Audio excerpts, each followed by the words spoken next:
I'm going to read the compliance checklist. As chair of the Sanborn Regional School Board, I find that due to the state of the emergency declared by the governor as a result of the COVID-19 pandemic, in accordance with the governor's emergency order number 12 pursuant to Executive Order 2020-04, this public body is authorized to meet electronically. Please note that there is no physical location to observe and listen contemporaneously to this meeting, which was authorized pursuant to the governor's emergency order.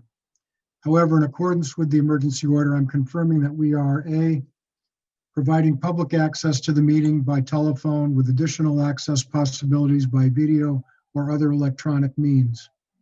We are utilizing Zoom for this electronic meeting. All members of the Sanborn Regional School Board have the ability to communicate contemporaneously during this meeting through this platform. And the public has access to contemporaneously listen and, if necessary, participate in this meeting through dialing the following phone number: 1-646-558-8656.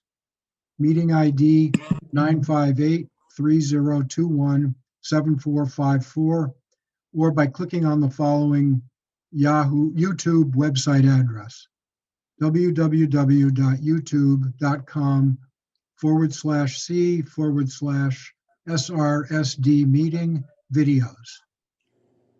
B, providing public notice of the necessary information for accessing the meeting. We previously gave notice to the public of the necessary information for accessing the meeting, including how to access the meeting using Zoom or telephonically.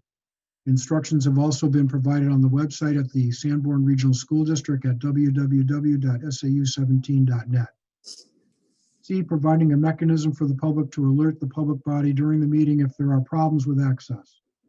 If anybody has a problem, please call 603-642-8541 or email helpdesk@sau17.net.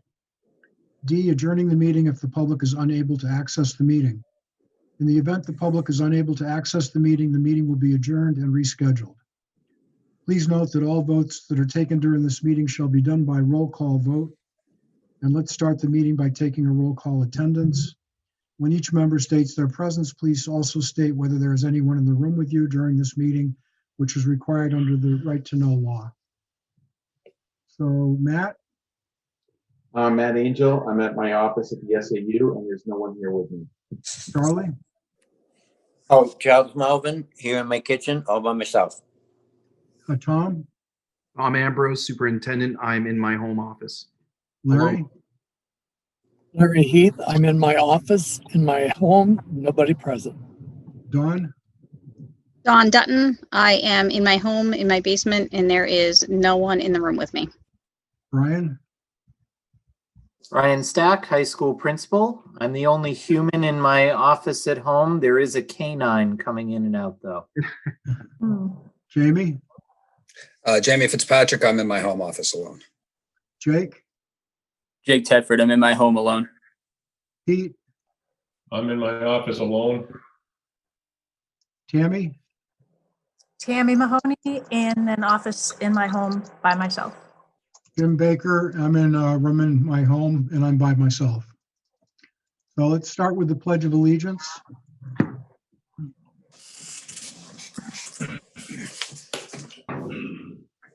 I pledge allegiance to the flag of the United States of America and to the republic for which it stands, one nation, under God, indivisible, with liberty and justice for all.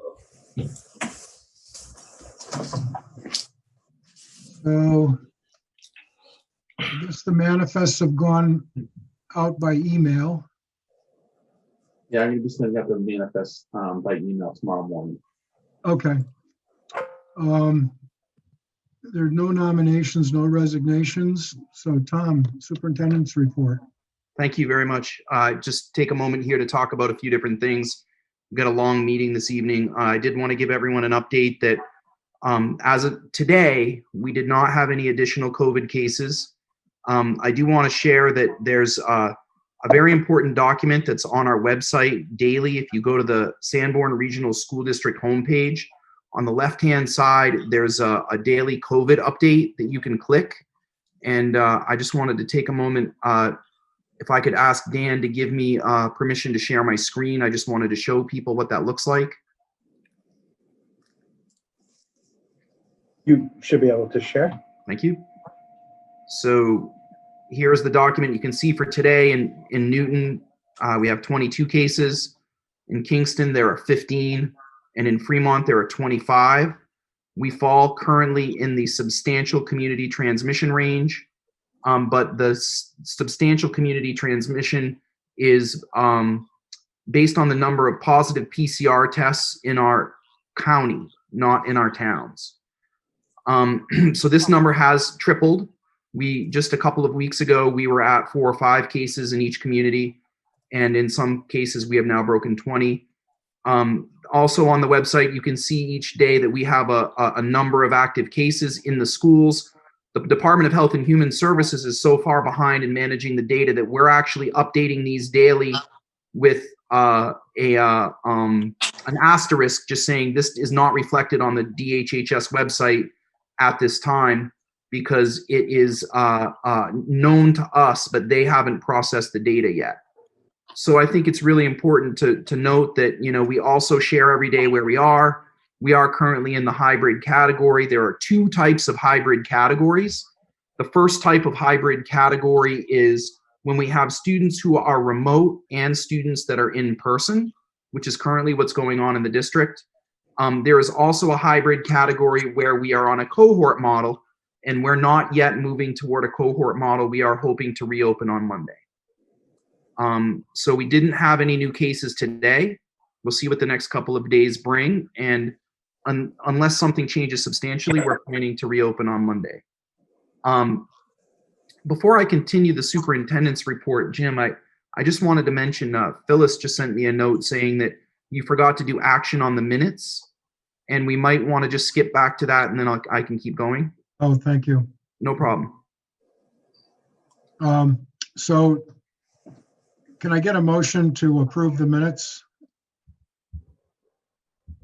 Move to approve. Okay, and a second? Second. Any discussion? All right, motion to approve. Larry? Yes. Dawn? Yes. Jamie? Aye. Pete? Say Pete? Yep. Yes. Tammy? Yes. Charlie? Yes. Okay, thank you. Thank you. I'll keep going now with the superintendent's report, if that's okay with you, Jim. Yep, fine, thank you. Yep. In addition to the COVID update, I wanted to kind of give everyone some information regarding COVID and our back to school plans. You know, in October, we asked parents to choose, are you going to be in person or remote until January? So January seems a little bit of a ways away, but it's December now, and we have to start making plans for January. So tomorrow, a survey will be going out to families, asking them what their intention would be for January. We are operating under the assumption right now that school will be 5 days a week in January. However, if the number of cases continue to increase, we may need to have a discussion about cohort models. So we're planning for 5 days, but we recognize that those plans could change. So we just need to know if you want your child to be in person or remote. We don't necessarily know whether or not that's going to be 5 days a week or cohort. And so the survey is set up to just get the feedback to start the process. And we will be in touch as we process that information, because the number of students who are fully remote will dictate how many teachers that we set up at the K-6 level for direct remote instruction versus in-person instruction. It's a very complicated process, because if we have everybody want to be back in person, we may have some issues with social distancing. I don't anticipate that happening currently across the district. We're varying between roughly 20 and 25% of our students are remote, and people tend to be moving a little bit more to the remote direction, but we don't know, and that's why we want to start now. And just for those of you who have survey fatigue, there may be more than one survey regarding this topic. I don't want anyone to feel like it's a one and done situation, because as the data comes in, we have to make decisions. And we recognize that for families, you might make a different decision if school's only 2 days a week versus 5 days a week. So we're trying to be as nimble as we can, but it's certainly like turning an oil tanker on a dime sometimes. So we're starting really right where we feel like we need to start the apex of that turn and ask for the information. Mr. Stack, is there anything else that you'd like to share regarding that topic? Oh, I think you covered it really well. Thank you. I also wanted to give everyone an update on a couple of kind of hot topic items that have been popping up. One is that folks have been asking us about we did have a panel at the high school, an electrical panel that failed. We had it forced our fire system to shut down for a short period of time, and then about 4 days into it, we thought that it was all settled, and the parts took a little longer to come in than we anticipated. And some people got some anxiety because we had a fire watch at the high school. I just want everyone to know that if we thought that we were going to have a fire watch at the high school for a week and a half, we would have put a notice out there. We're sorry about that. We really thought it was only going to be a couple of days and that the parts were getting FedEx right in. That didn't happen. But Matt, could you give us an update? Is that all settled at this time? Yes. Yeah, Okay. The system is back online. Great. And also, I just want to make sure everyone understands that when the fire department considers a fire watch, they find that to be better than the fire alarm system itself. So they felt that the students were very well served. Yes, and we understand in the future that if we have a fire watch, we'll send out a note to families, letting them know that, because I think some folks got anxious about it. And then the second piece that we wanted to let people know is that we are working very, very hard to rectify some issues with the water filtration at Memorial.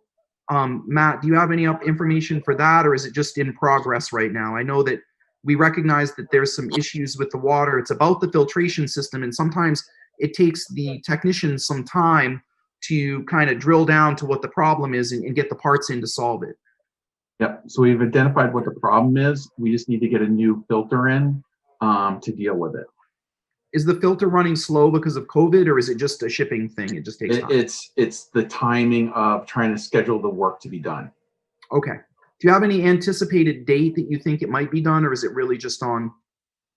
I think the new filter is going to be in probably before Christmas, but I think we also have to rebed one of the other filters because I think it's arsenic 5 has contaminated some of the carbon in that filter. So we just have to remove the old carbon and add new carbon. Yep. I have one of those filters at my camp. I understand. And I do just want to let everyone know that we ordered water bubblers, and we've been using bottled water to keep everyone safe in the meantime. But I just think it's good to be transparent and share publicly what's happening, and the questions have been raised.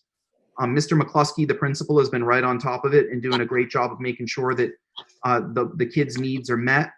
And thank you, Matt, for working hard to rectify that as soon as you can.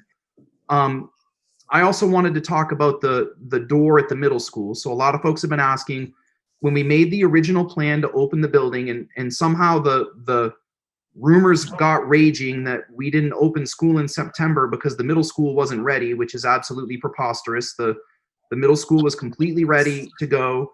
The only thing that hadn't been done was not done by choice. So Mr. Angel and I talked at length. There's one door that would go in the upstairs wing that would separate the middle school students from the high school students in the middle of the wing. And we specifically chose not to put that door in because we weren't sure if we were going to need 2 more classrooms at the middle school for next year. So we didn't want to install a wall with doors and then have to move it 10 feet for next year. Once the budget process was underway, it became clear based on enrollments that we were going to be recommending 2 more teachers for the middle school. So for the plan moving forward, Mr. Angel is going to have the 2 doors installed on the 2nd floor in the location that they will need to be per the plan, except just move down the hallway just enough to give us 2 more classrooms. So what that means is that 1 classroom will be moving to the STEM lab that's being developed for the rest of this year until we can kind of move the building around a little bit next year. And the foreign language course will be happening on the middle school side of the door.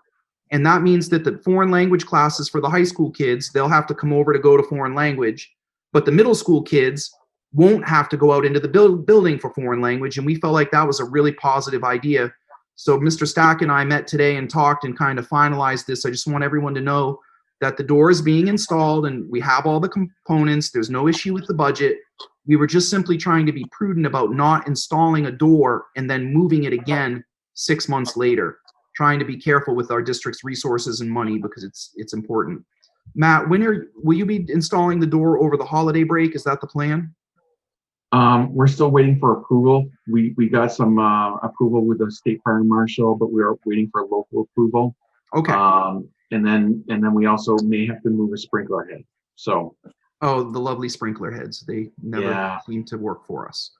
All right. So we'll give you an update at the next meeting, the public an update in the board, just letting everyone know that it's in process and that it's all set. So Matt, if you could kind of hop right on that later this week, try to get that all approved and done. I'd like that done before we reopen on January 5th or that week, right after New Year's. Okay. All right, great. Thank you. All right. So I covered that. I do have some public comment to read this evening. So if it's okay, I thought I'd read that during the a few people did submit letters. I did receive a number of ice hockey related letters, which is on the agenda, but they didn't ask me to read them as public comments. So I think that what I'm going to do is summarize the ice hockey letters, which you've all read because they've been shared with the board. And the ice hockey letters, parents definitely want to have hockey. And they definitely want us to talk about that this evening, which we will be doing. In terms of the other letters, I'll read these. I'll just take a moment.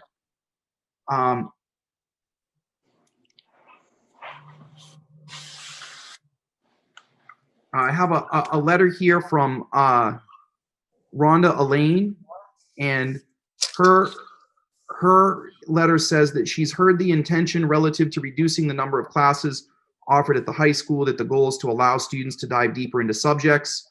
I disagree with this concept. High school should be a chance for students to dabble in a little bit of everything that they can find, what interests them, and discover what they're passionate about. If they can do the deeper dive after high school by attending trade school or college, if the SRHS reduces the students' exposure to different subjects over their 4 years in the building, we are doing the students a disservice. I just want to comment that I did reach out to Mrs. Elaine and explain to her that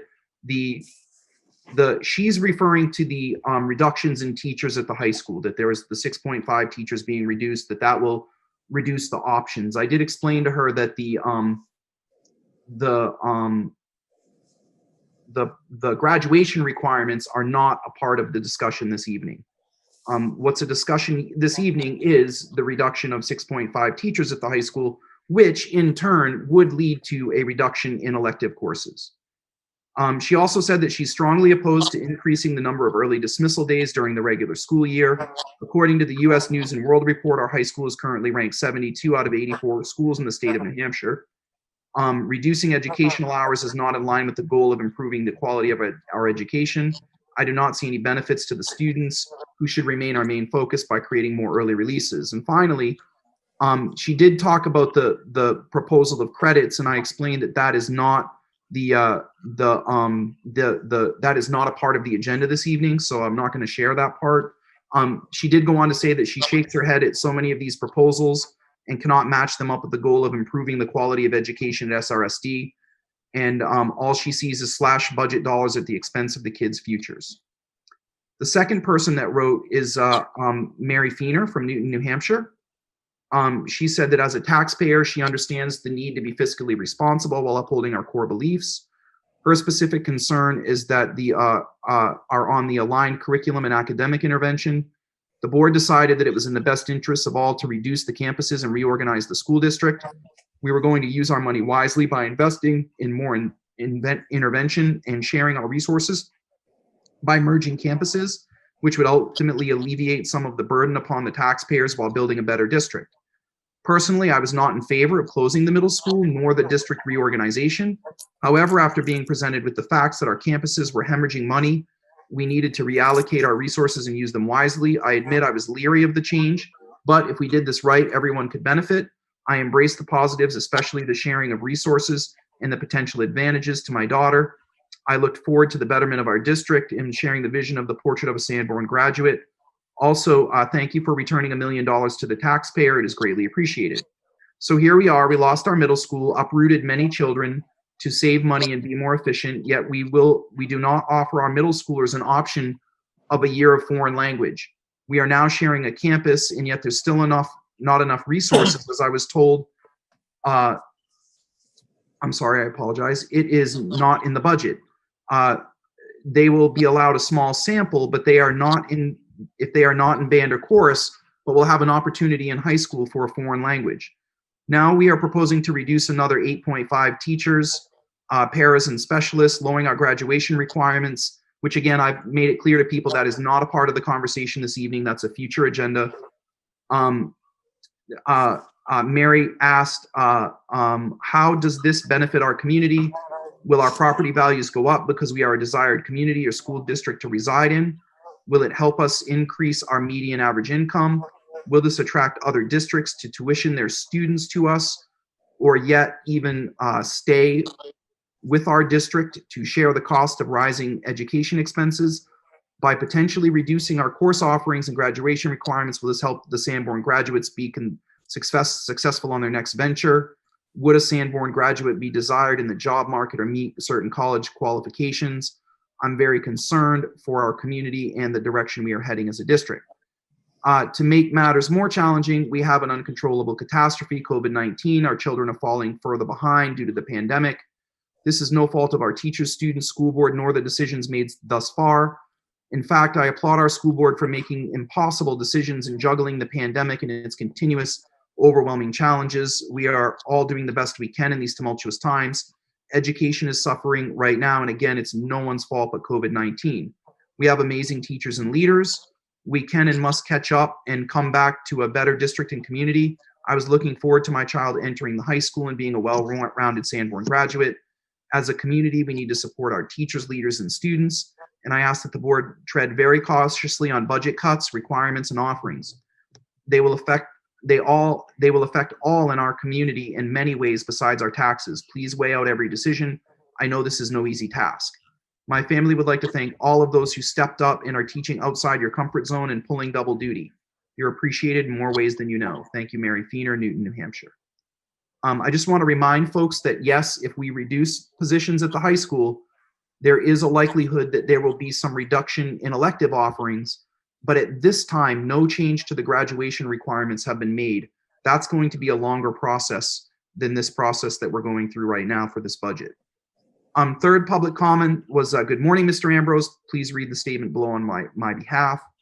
The statement reads, Dear School Board, Mr. Ambrose, and members of the Greater Sanborn community, as of writing this note to the board, I cannot exactly ascertain from the agenda the whole breadth of what all will be discussed tonight. This is alarming as we have a number of recent activities which have caused concern for me. The proposed budget is alarming for me based on the impact that it will have on student learning and scheduling. The cuts are deep and divisive. These will be obvious most in the Bakey and Sanborn Regional High School from my limited scope. From what I understand, Bakey is already shorthanded. This would further increase the stress on the existing staff. I understand that currently the pandemic is impacting the staffing levels, but we need to plan for next year with contingencies. These cuts will hinder the education of those children who most need a firm base, our preschool to third graders. It will also increase their class sizes, making it more difficult for teachers to teach to the integrated classrooms. As for the high school cuts, these are significant. I assume this will reduce course offerings and scheduling, and neither of these are positive outcomes in my purview. My hope is that we will work together as a community to vet out options. I can only hope that you as elected officials do your best to represent the community's needs and wants, not your own personal needs and wants when voting on the future of the district. Thanks and best regards, Jen Lamprin, resident of the town of Newton. I received one more letter today from Tammy Gluck in Newton, New Hampshire. She said that she would like to express her concerns in the proposed budgeting and staffing reductions. If teaching staff at the high school is reduced, this will affect course offerings and therefore less choice and variety of course options for our students. What impact will this reduction in course options have on Sanborn students and the high school profile we send out when kids are applying to college. Colleges like to see that students challenge themselves and take a diversified selection of coursework to help the student try out different subject areas, so then when they get to college, they can try and narrow that focus and work more on depth of knowledge. The breadth is meant for high school. High school is the time for our children to have a chance to experience different subject areas and see if there is any interest there to help them narrow in options for post-high school graduation, whether that is college, workforce, military, or trade school programs. This reduction in high school staff does one thing. It helps the NKTA reach the ultimate goal of decreasing the tax rate by decreasing teachers, as that's the only way to really impact the bottom line of the school budget. Thank you, Tammy Gluck, Newton, New Hampshire. So I did talk with a few of these folks today and emailed back and forth with them, and I just explained to them again that my proposed budget and working with the administration was designed to take a look at the course enrollments, not the course offerings, and make recommendations based on the course enrollments over the last few years and now with the reorganized district. Two areas have come up in conversation or in emails that the board will want to consider tonight. One is the class sizes at Bakey. Some folks have expressed concern that second grade will be up around the 21, 22 level. And then at the high school, folks are concerned about the reduced course offerings. And I do think it's important to note that when you reduce 6.5 teachers, there will be some reduced course offerings, but there also needs to be a significant balancing out of the high school class enrollments. Things are kind of lopsided, and the high school is working on that. And it's really important for everyone to recognize that the high school is bringing some proposals to the ISA committee next week for how to do that work. And it isn't work that's going to happen in just 3 or 4 months. This is a big process to talk about high school graduation credits. That is probably going to be closer to a year-long process to completely get it done, set up, ready to go, and affect the change, because it needs to happen for the freshmen and sophomore as before they become juniors and seniors. We have to do this in a graduated release model. So I met with the high school today, and the high school is going to be talking with the ISA committee in 2 weeks about the plan for how to look at 3 areas. There are 3 areas that the high school is working on. Number 1 is the number of credits for graduation. Do we need 32 credits? Can we do it with less? What is the difference between depth versus breadth? And you heard in some of these emails this evening that there are counter arguments to depth, and I think that they're worth having. Number 2, the high school needs to work on its master schedule, which should be done once that work of figuring out the graduation credits is completed, because you can't plan for the end in mind if you don't know what you're shooting for with the schedule. We've had really good conversations about increasing the amount of time on task, particularly in math and reading, and that is going to be a very, very important part of this conversation. The third area that the high school is looking at is balancing class sizes. How do you balance class sizes so that kids receive equitable opportunities across the grade levels? And how do we balance out the support for our students who have academic needs and social and emotional needs? So there's going to be a lot of conversation. We've done the reorganization. We have met our goals for the seminary and many, many other things.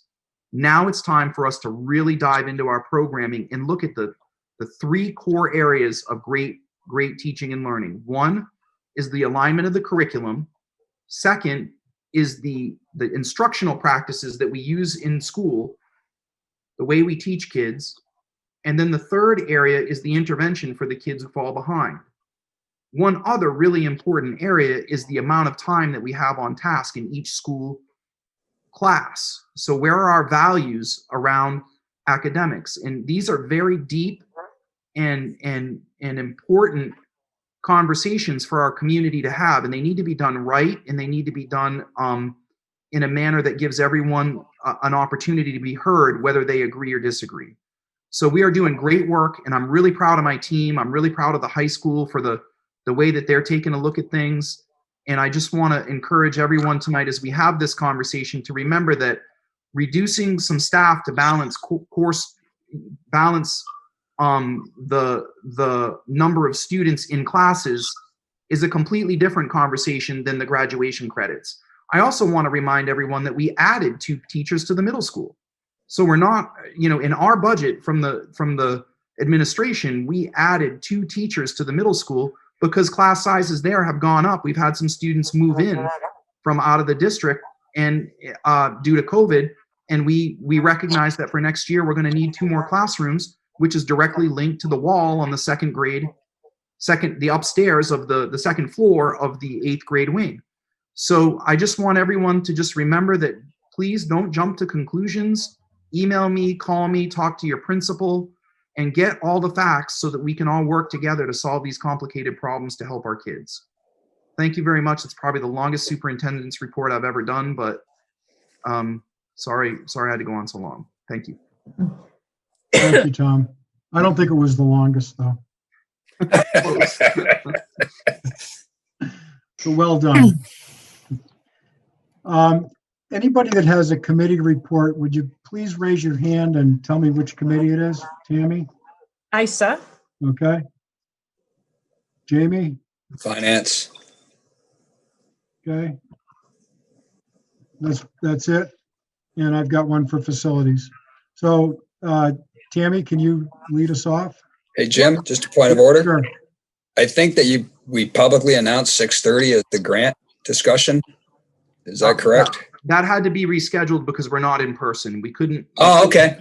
I'm sorry. Thank you, Jamie. I meant to mention that will be on the next board meeting agenda. Okay. Thank you. Thanks. So Tammy, if you could give us the ISA report. The Excellence in Student Achievement Committee met on November 18th. In attendance were myself, Mr. Fitzpatrick, and Ms. Dutton. Also, Superintendent Ambrose. We had quite a lot of people, so it's a long list. Superintendent Ambrose, Dr. Haynes, Ms. Levitt from Guidance, Mr. Snyder, Mr. McCluskey, Ms. DeRozier, the principals of the schools, Assistant Principal Malilla from the high school, Title Administrator Kim Conant, Primary Math Coordinator Grace Evans, and District Math Coordinator Donna Donnell. So Dr. Haynes reported that the ALMA rollout is going well and will be producing progress reports soon. New features continue to be discovered and explored. The elementary principals are ready to move forward with it in December. The middle school has made good progress working with ALMA and noted that they have been very responsive. Let's acknowledge the tremendous assistance of Ms. Conant and Ms. Donnell with the implementation process. High school is working through some challenges, getting seniors' grades to colleges, but expects to have this ironed out soon. Dr. Haynes noted that report card template design is still underway, and they'll seek input from our subcommittee in the future on that. Ambrose appreciates the administrator's efforts to address the challenges which are to be expected with a new student information system rollout, and acknowledge Dr. Haynes in particular. Dr. Haynes and Ms. Levitt provided an update on the SAT test results from last month. 104 seniors opted to take the SAT. That's 60% of the total class of 174.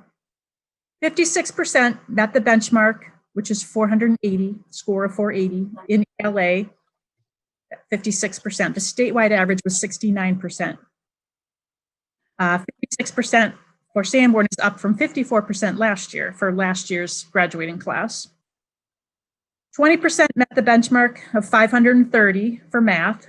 The statewide average was 44%. 20% for Sanborn is down from 30% from last year's graduating class. Ms. Evans has been tasked with assessing the factors behind the district's low math performance, and she and Mr. Malilla will prepare a presentation for the board in December to discuss the root cause and other attributes and identify what instructional practices could be employed for improvement. This information will help to drive changes to the master schedule development for next year. And lastly, Dr. Haynes provided an update to the efforts to find a replacement for the current math curriculum. Ms. Donnell reported that committees of teachers have been meeting in each building. They'll have a group meeting in December, and they plan to begin narrowing down options to pilot in January so they can have a recommendation for Dr. Haynes in February. Mr. Ambrose stated that an important objective is to provide a pathway for access to Algebra 1 in 8th grade. Mr. Fitzpatrick emphasized that the curriculum should be vertically aligned, with data points at the higher grades connected to the curriculum in the early grades. Our next meeting is on December 16th, 2 weeks from today, at 4:30. Thank you, Tammy. Thank you. So Facilities Committee met on Thursday, November 19th. The meeting was called to order at 3:30 p.m. All members were present. The committee reviewed the revolving funds balances as of October 31st, 2020. The balances were as follows. Special Education Fund, $241,160.46. Capital Improvement Fund, $223,023.80. The Unanticipated Education Expense Fund, $150,190.85. And the Facilities Use Fund, $170,721.14. The committee reviewed several proposals presented by Business Administrator Matt Angel for capital improvements at Memorial School to be added to the CIP plan. These included fire alarm upgrades, paving, lot drainage, replacement of portable classrooms, kitchen equipment, and furniture upgrades. The next facilities meeting will be held on December 16th, 2020 at 3:30 p.m. Please consult the SAU17.net website for scheduling and access and location details. Jamie? Yeah, the Finance Subcommittee met today, so I don't have an official report, but I'll give you the highlights of it. We did review, in case people had seen on the in the news about Nashua, there was an article about losing $6 million in free and reduced cost lunches, and Mr. Angel has done an analysis on that, and we are good with that. There's two ways to apply, either direct applicate, either through an application or direct being able to directly receive it. So we're okay with that, unlike the situation that happened in Nashua. There's also discussion about needs for iPads. We're short iPads. We had a number of iPads, approximately 100, that can no longer be updated because of software. And the committee agreed to increase and purchase 100 new iPads out of the revolving funds, and Mr. Angel will be putting that through for a grant, and hopefully if that grant comes through, then that money will end up being reimbursed back through the revolving trust. Trust funds are reviewed, the expenditure reports were reviewed. One of the things that came up as part of the discussion was waiving facility use fees. So the town of Kingston has expressed an interest or a need for a place to hold the committee, or their budget meetings and deliberative sessions. And we agreed in the finance committee to waive those finance use fees and have that same offer available to the town of Newton as to the town of Kingston. And when I wrap up, I want to come back to that for the board itself. And then we went through other spendings, Medicaid reimbursements, hockey booster reimbursements, and the COVID spending and the grant application, where Mr. Angel is looking to get another $459,000 in additional money from the state out of the $10 million pool. He does not know how much he will get. He is not overly optimistic to the 459, so we jokingly accepted we'd get 458. But we are pushing for additional funding through those grants. And then I'll have the official report afterwards, but that's kind of the highlights. The point I wanted to come back to is the finance committee can't approve, as a finance committee, allowing Newton and Kingston to be able to use our facility for their budget review meetings and for the deliberative. That really has to be a board that does that. So we'd really like the board to take that up and be able to make that decisions in support of the towns that don't really have a very good other option right now. But the finance committee did do is waive the facility use fee for the two towns. But we'd like and recommend that the school board go ahead and allow that use, because it is contrary to the reentry plan in terms of no use of the public facilities during this COVID time. But as these are our towns that fund us, it seems to make sense, at least to me, that we should allow this. So I put that, Jim, forward to you as the chair of the board as to how to proceed on that. Okay, I'd just like to make a motion and then discuss it. I'll make the motion that the school board approve the use of the district facilities for Kingston and Newton town meeting and deliberative sessions per a schedule that they will submit, and waive the fees for that, for the use of Second those. that. I'll second that. Okay. All right. Pete, Can I you had your hand speak up? on that? Yeah. Can I also speak on that? Sure. Yeah, this is brought about because of the COVID. We all know the size of our town halls. We need to social distance. So the reason this is being asked now is because we need to social distance, and the town hall meeting areas are so small. So that's what brought about this request. Any other comments? Tammy? I have a question. I don't know if this is a point of order that I should raise separately, but it wasn't my understanding that the Finance Committee has the authority to approve expenditures. That's not in our policy.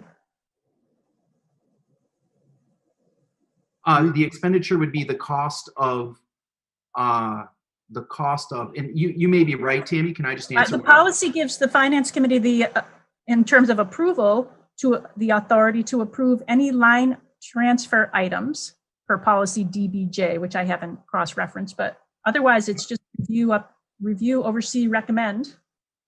I don't see, you approved an expenditure for 100 iPads. There's more to it than just the cost, though, Tammy. There's the permission to use the district facilities, which is what we're coming to the board for. My question is, do you have that authority? I didn't think you did. It doesn't appear that you do. Do we No, have the that's what we're authority? You have the authority to do that. To approve the expenditure is my question. Or are you wrapping that into this motion? Yep. Sure. Yeah, it was part of the motion. It was part of the motion. Yep. Go ahead, Pete. Yeah, the Finance Committee is not expending any money. We voted to come to you to recommend that this be done. It's the board now who will decide whether or not we can do it. But as the Finance Committee, we said we would recommend to the board that we should do this. We're not expending any money. We're just bringing forward that they asked. It has to do with some kind of financing, of course. So we thought it best to decide what we wanted to do and bring it to the board and say, this is our recommendation. How do you want to handle it?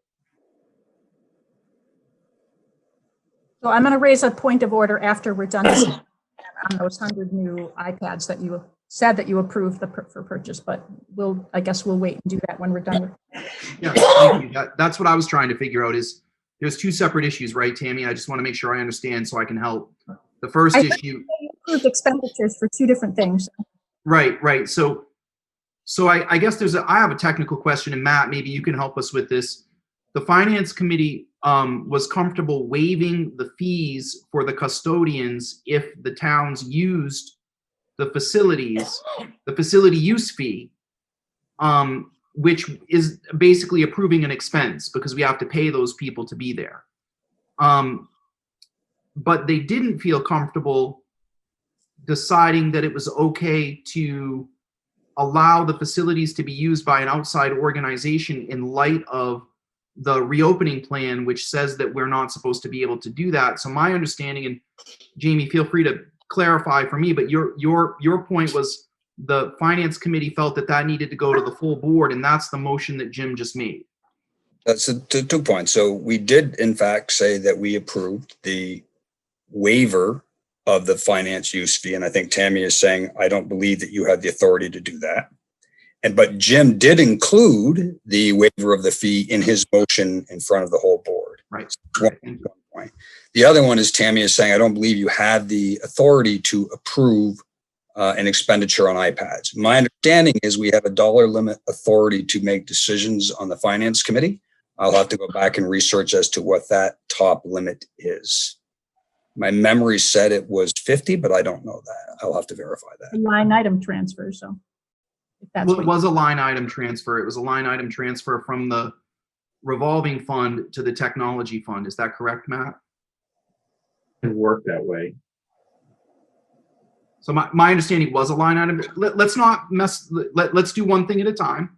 This is all fine. We want to be transparent and we don't want to do anything we're not supposed to do.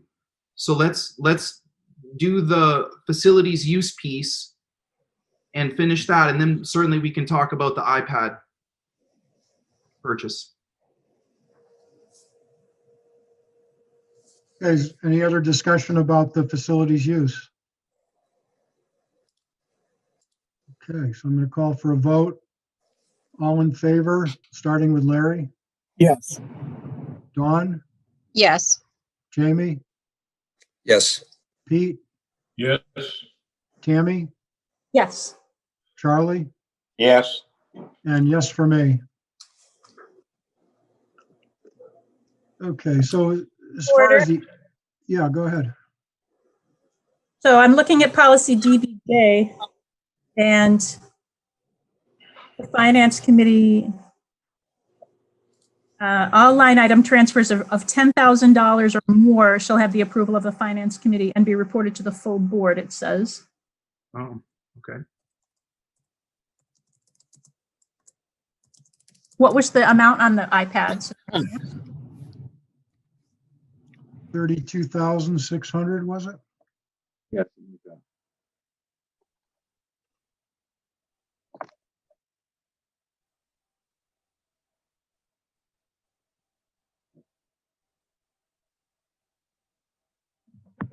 That's what that was, a line item transfer? That's what you approved? We approved it. Go ahead, Jamie. I was just going to say, Tammy could well be right. I'm not sure, but to move it along, I would offer to make a motion to the school board to approve that with the recommendation of the finance committee. I'll second that. And then the reason I do that is because I just don't know. Tammy could well be right. I'll have to research that also as she's doing, but at least that will cover it either way.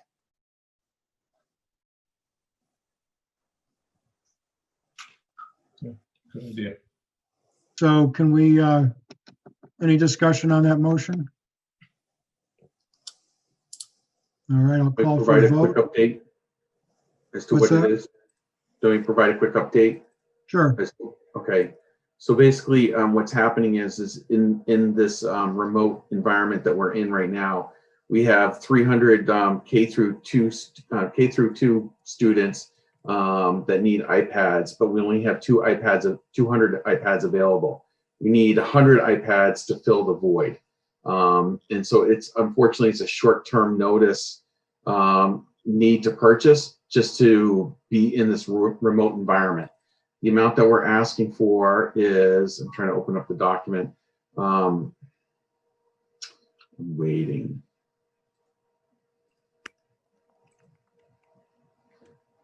Yeah, I can't see it. It's taking forever to, oh, there it is. $32,650 for 100 iPads. And they cost $326.50 per unit, which includes a management license so we can manage all of our iPads remotely, and then also a case for each one. Okay, that's it. Any additional discussion? Questions or comments? Okay, so roll call vote. All in favor of the motion, Larry? Yes. Dawn? Yes. Jamie? Yes. Pete? Yes. Tammy? Yes. Charlie? Yes. And I vote yes as well. Thank you. All right. Thank you, Tammy. Thank you. Thank you, Tammy. Jake, I think you're next. All right. Marketing class is selling customizable shirts, and students can check their email for a Google form to place an order. And National Honor Society is offering tutoring during FLT. And the last thing I have is Sanborn staff and students put together several Thanksgiving baskets that were donated to local food pantries for Thanksgiving. And yeah, that's all I got this week. Okay, thank you. Thank you, Jake. Thank you. Thank you. New business. Request for approval of COVID ball for high school students. Brian. Yes, thank you. I'm actually going to be. Oh, and Lucas Isaacson too. That's right. I'm going to use Hanson. most of my time to our senior class president, Mr. Hanson. He came to me with a very interesting proposal a few weeks ago, and he and I chatted back and forth. I sent him off to do some homework. He made a full pitch to our high school administrative team, which was very well done. And we're bringing him to you this evening in hopes that you'll hear him out and see what he's looking to do, and perhaps work with him to make this a go. So, Mr. Hanson, you feeling ready? I'm feeling ready, Mr. Stack. Thank you so much. All right. So my internet's kind of spotty, so let me know if you can't hear me at all. So like Mr. Stack said, planning on doing this senior COVID ball night and making up all the things that we missed as seniors, through our junior year because of COVID. So it's going to be a night in the big gym of the high school where we have everyone's tables set up socially distanced, of course, with masks and temperature checks in place before you even enter the building.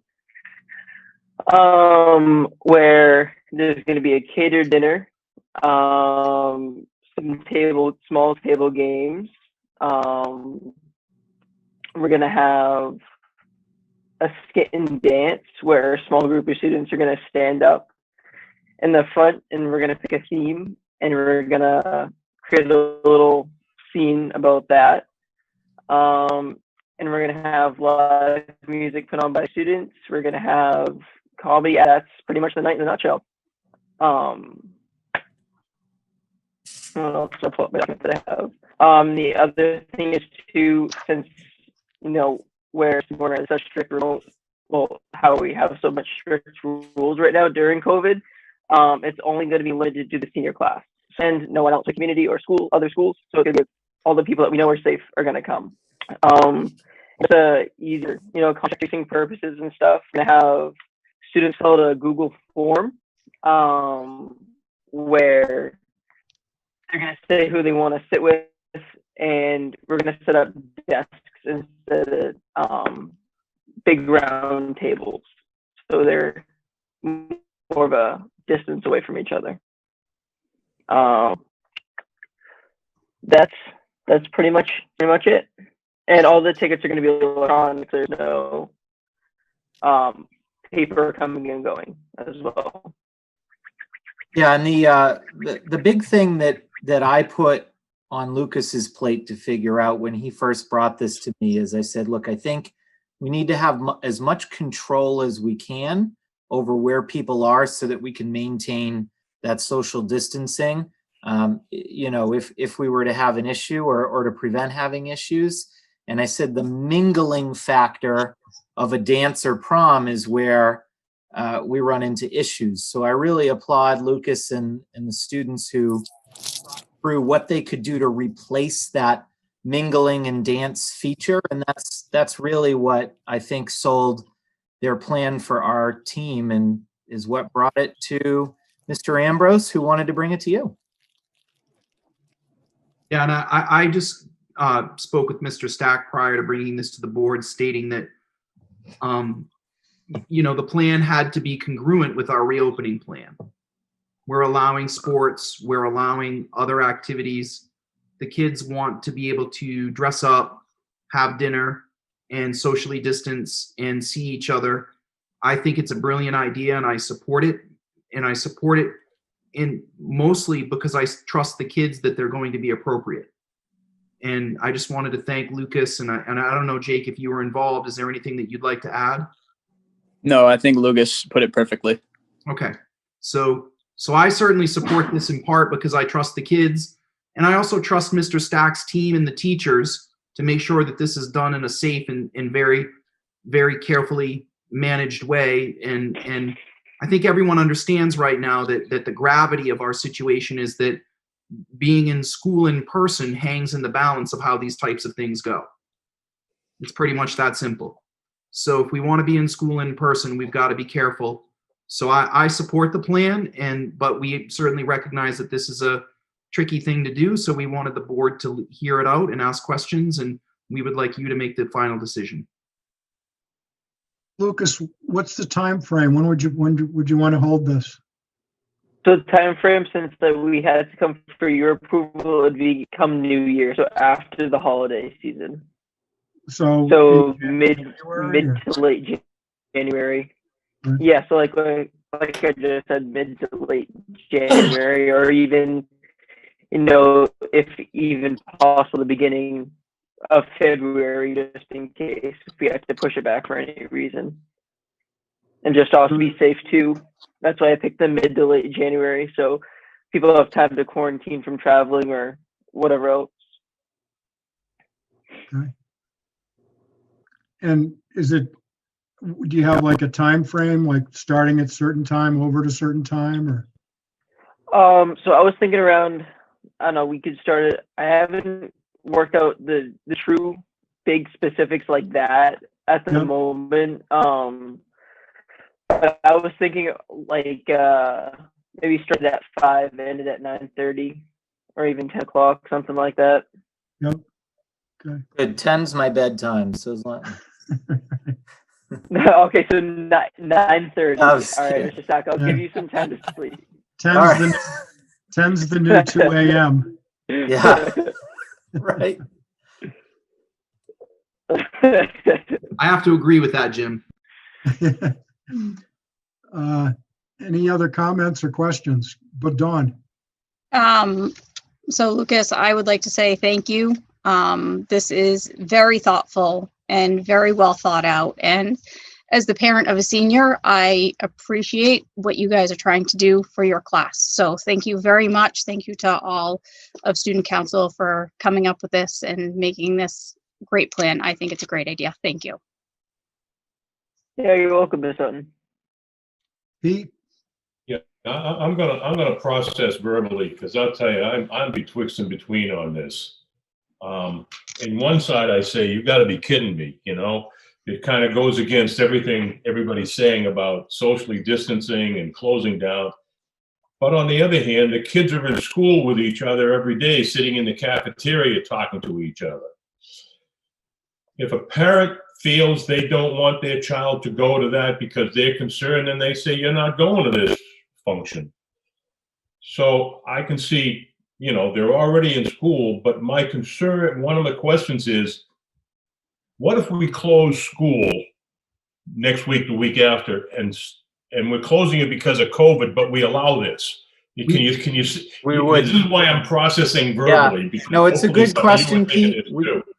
It would only happen. It would only happen if our district plan allows these types of events to happen. So, case in point, if we're running extracurriculars, this would fall into that ballpark. Okay. So that would be the workaround for that. Right. And where is this going to occur? What it's going to happen in the gymnasium. Yeah. Okay. That because if it has to get canceled, you're not putting money down to some restaurant somewhere. We'd probably say no anyway. But right. So I'm really torn about this whole thing. But I'm also an advocate of, people decide for themselves, and as long as the kids are it's really impressed on them that social distancing and all those that everybody knows about, and it is enforced. Teachers, good luck. I guess one side was saying we're not doing this, we're not doing that, and yet you were doing this. But school's open. These kids are interacting every day. If it happens that we have to close school, I assume this would be canceled. So I guess I'm 49-51 for it. You know. Jamie, So just some comments. I can certainly understand where Pete is coming from. I go back to where all of our heads were at in March, April, and May last year. And we had a graduating class coming up through COVID and no bloody idea how or what to do or even what we were dealing with. And they paid a hell of a price, that graduating class, for not being able to have a graduation. One of the concerns was, can we control it or not? We're in a different world. People have lived through this for a number of months. So what I'd say to Lucas and Jake and other seniors, you have an opportunity if this goes through, and it sounds like you're getting support, to lay the groundwork that you can manage this type of thing. You can manage these types of activity, and that might have some ramifications for you when it comes time for the graduation ceremonies that hopefully can happen in May. If you can demonstrate an ability to hold things together and to manage them properly, then you have a better chance of people saying, we can do this. We know more about COVID. We know more about distancing. We can do this. Conversely, if you get together here and you don't mind your P's and Q's and get it right, that can have a negative ramification when that decision comes. So it's food for thought for you. I'll support this. Some of the same reasons that have been mentioned. You guys are in school together. You know that what you have to do. So I can support it, but that's just some food for thought for you as to, and make sure you do it well, because it could work well to your benefit come the spring when we're talking graduation, if this is still here in this way. any further comment? So is this something we need a motion on? Okay. All right. So I move that we allow the student council to, is this the student council? Senior class. Yeah. Senior class, okay. Yeah. That we approve the proposal for a senior class COVID ball. And we'd like regular updates, and congratulations and good luck. That's my motion. Second, Get a second? you got it. Okay. Hey, Charlie. Any additional comment? Thank you so much. Nope, Okay, I don't Just have a one problem with it. question. we're going to vote. What, we have a question? Yes, I have a question. Okay, The Larry. question is, if we, Lucas, have you made arrangements in case we have bad weather? As far as I'm concerned, I'm all for this, but coming in January, February, that's a wonderful time for big snowstorms. Yeah. And I was wondering if maybe it wouldn't be better to move it to March and have your spring COVID dance. So Just an idea, because I'm all for this. My vote is yes. right, yeah. So I think to answer your question as well, we'd follow it the same way, how we would cancel school. So if it's going to be, unbelievable snow, obviously it's not going to happen. We're not going to send people out in a blizzard to come to this event. But I mean, at the same time too, March would probably be a little bit better, but I say sooner the better, because we've been cramped out for too long with nothing fun to look forward to. So Agree with that.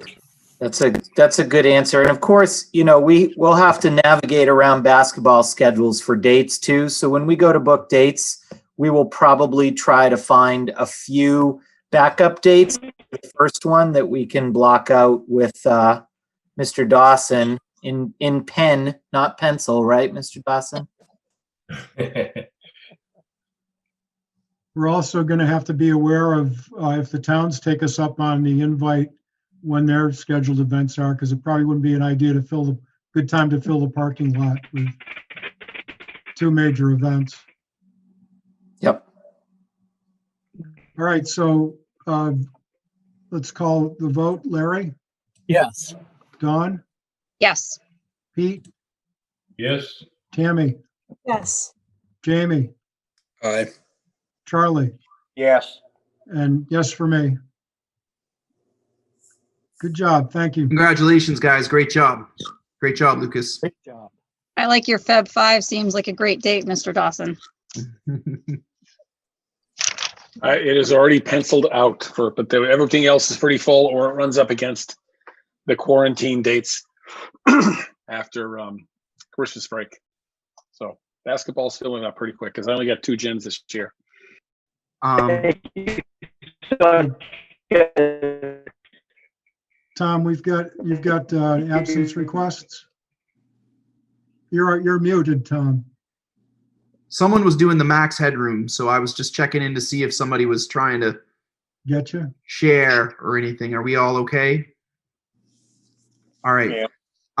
We're good with you, Mr. Hanson. Yep, you don't have to stay on, Lucas, unless you want to. That's up to you. Perfect. Thank you so much, guys. Have a great night. All right, you too. Thank you. Thank you. Diana Rooney asked me to check in with the board because technically when a teacher wants to take a leave of absence for the rest of the year, the board is supposed to approve that. But in this bizarre situation we're in, we might need to approve a leave of absence quicker than later so that we can fill the position and move cover the staff absence. So I was wondering if we could talk about the potential for the board to give me the authorization to approve leaves of absence during COVID-19 or for the next few months. She's got a couple right now. She thinks she's got a couple more next week. What's happening is people are coming off their FMLA leave and they're trying to make a decision about whether or not they want to come back for the rest of the year in light of everything that's happening now. In my opinion, if somebody wants to take a leave of absence, it does not cost the district because it's an unpaid leave of absence. It means that we don't incur any cost for them, including health insurance. There's nothing. They just basically hold their position for the next school year. And in light of the situation that we're in, I'm inclined to approve leaves of absence, unpaid leaves of absence, if people should choose to take them.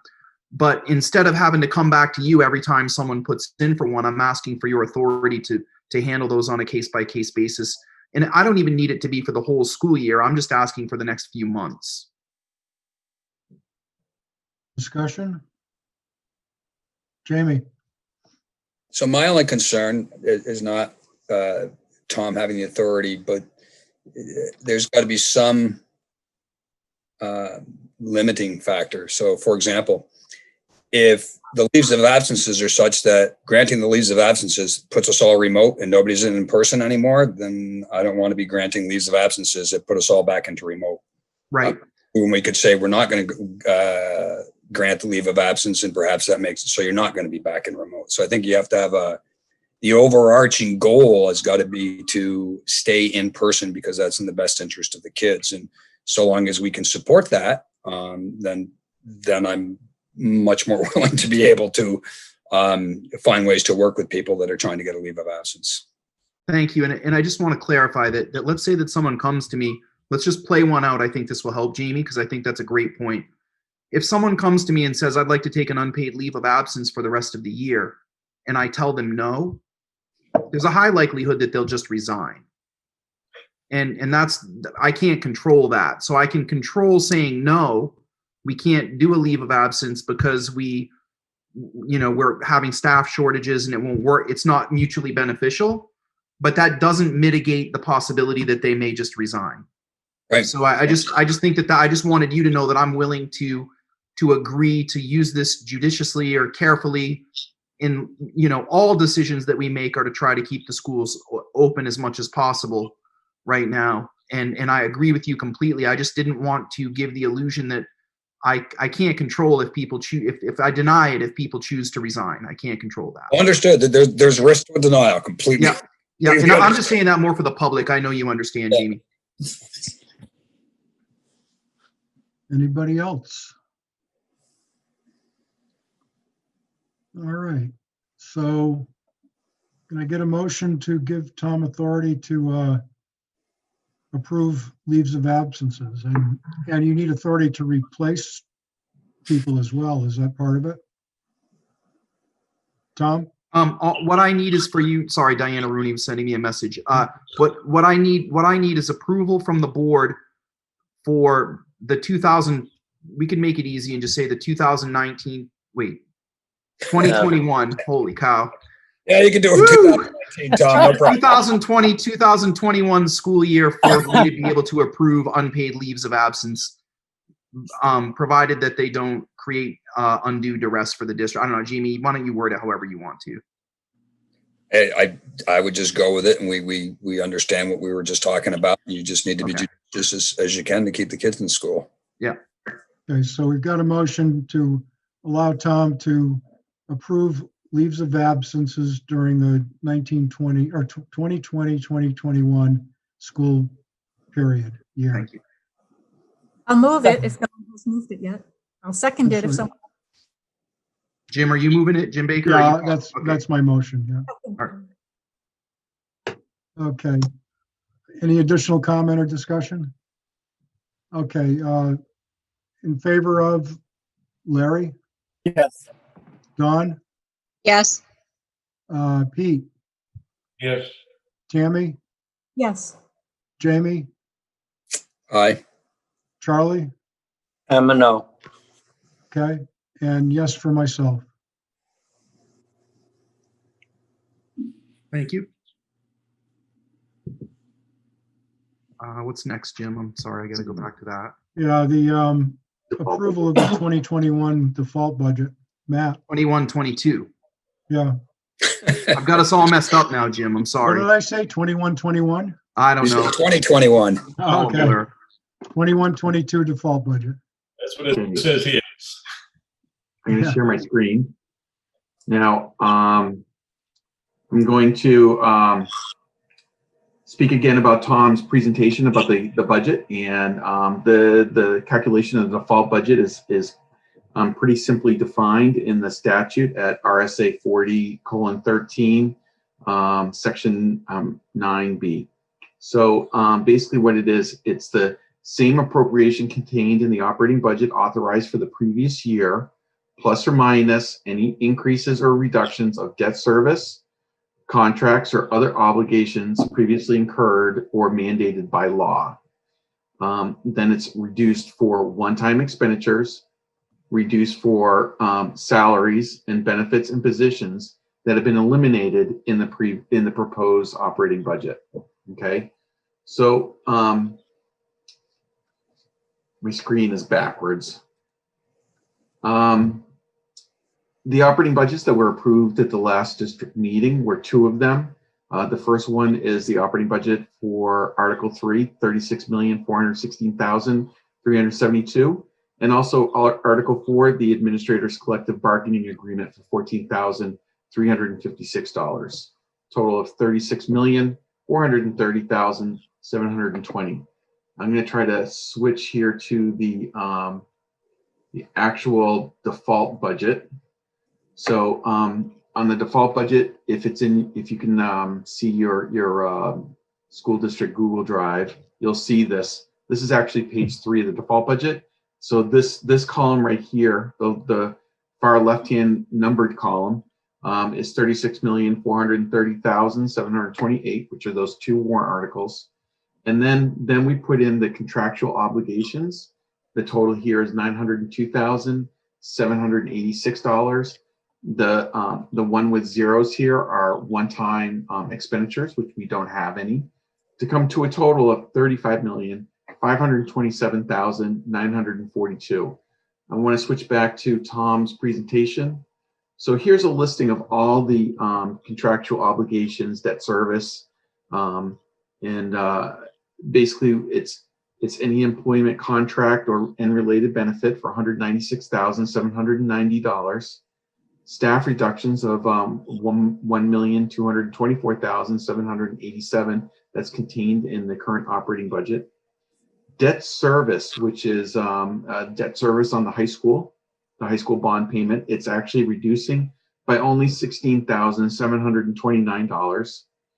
The transportation for the bus contract, this is the bus contract for picking up the students, regular day students, for $103,091. Tuition for SST, the vocational education, for $37,500. And insurance for Primex, $1,349. So again, on Tom's slide, we came up with the same number. It's just the state form rounds up. to $35,527,941. So I'm asking for the school board to approve the default budget as presented. I know there's going to be a presentation tonight or discussion or deliberation of the operating budget. I am going to probably jump in and interrupt at that point. If there's any amendments to the default budget, I'm going to ask the school board to amend the default budget for whatever items that come up in that deliberation. Okay, that's it. Okay. All right, so I move that we approve the default budget as presented. Is there a second? Second. And discussion?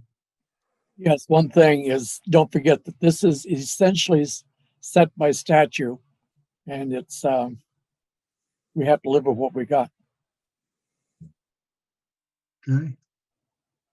Anybody else? Jamie? So I had a number of questions on the default budget. I've been going back and forth with Matt and had some discussions with Tom on it. There are items that I am not sure of as to what's in the default budget and what's not. That lack of surety could well just be my ignorance. And so Matt has provided me a budget book, 140 pages that has some sections on it in the default. And what I would be pursuing, I will support the motion, but what I will be pursuing is further work with Matt to better understand that. And then if my understandings are corrected, then all fine and dandy. If my understandings aren't, then I'd be working with Matt going forward to see how to address defaults in the future if there's something that we've missed or that I've missed or what have you. But I will support the motion. Okay. Anybody else? Yeah. All right. Let me change something here. Yeah. In March, usually March or April, the state puts out a school or a workshop on budgets and how to do business as a town representative. Those schools or workshops are really worth the time and effort to go to. They're usually a day long, about 6 hours, and they are loaded with more information than you can shake a stick at. And they also give you a handout which answers a lot of the questions that you are asking. I would highly recommend when it comes time that those who can should go sit through that class. I've been through them quite a few times and they're well worth the time. And in answer to your question, yes, I approve it. Okay, so moving on with the vote, Dawn? Yes. Pete? Yes. Tammy? Yes. Jamie, you said yes. Aye. And Charlie? Aye. Okay, and I for myself. So passed. He said he would, but I think you need him to vote it. He said he supported it, but you need his vote. Larry? No. Yes, but you need Jamie's too. Yeah, I said aye. He said yes. Yeah. Okay. Okay. Okay, so budget deliberation and adoption. Tom? Thank you. Really, this is kind of yours. We've made the budget presentation. We've answered over 90 questions. Matt has continued to support people and answer questions. And tonight's meeting is for the board to deliberate the budget that the administration and I recommended to you. And then tomorrow night, if the board adopts a budget this evening, the BudCom will discuss that budget tomorrow night at their meeting. So I'm just going to actually turn it right back over to you, Jim. Okay. I'm satisfied with this budget. I think it takes into account where we are in terms of our situation. We're looking to create long-term fundable education that improves the opportunities for students, and that conserves the ability of the taxpayers to pay. And an enormous amount of time and collaboration has gone into all those areas and have resulted in this budget. And I'm wholeheartedly in support of it. Tammy? I just want to review. So the operating budget proposal that we are discussing is $35,430,284.28. Yes. Is that correct? And then on the next, that was on slide 13 from the presentation. And on the next slide, there were some listings, board discussion and choice. So there are some items here. Those are not included in this proposed budget. Math program, basics, books, etc. That's correct.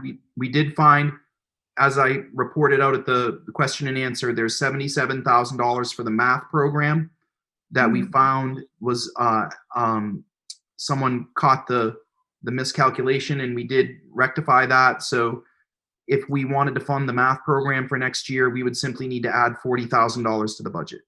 Yes. So if the board would like to do that, and I did, sometimes people send emails to us and the board. They need to say in the subject for public comment. An email to the board does not mean that they want me to read it for public comment.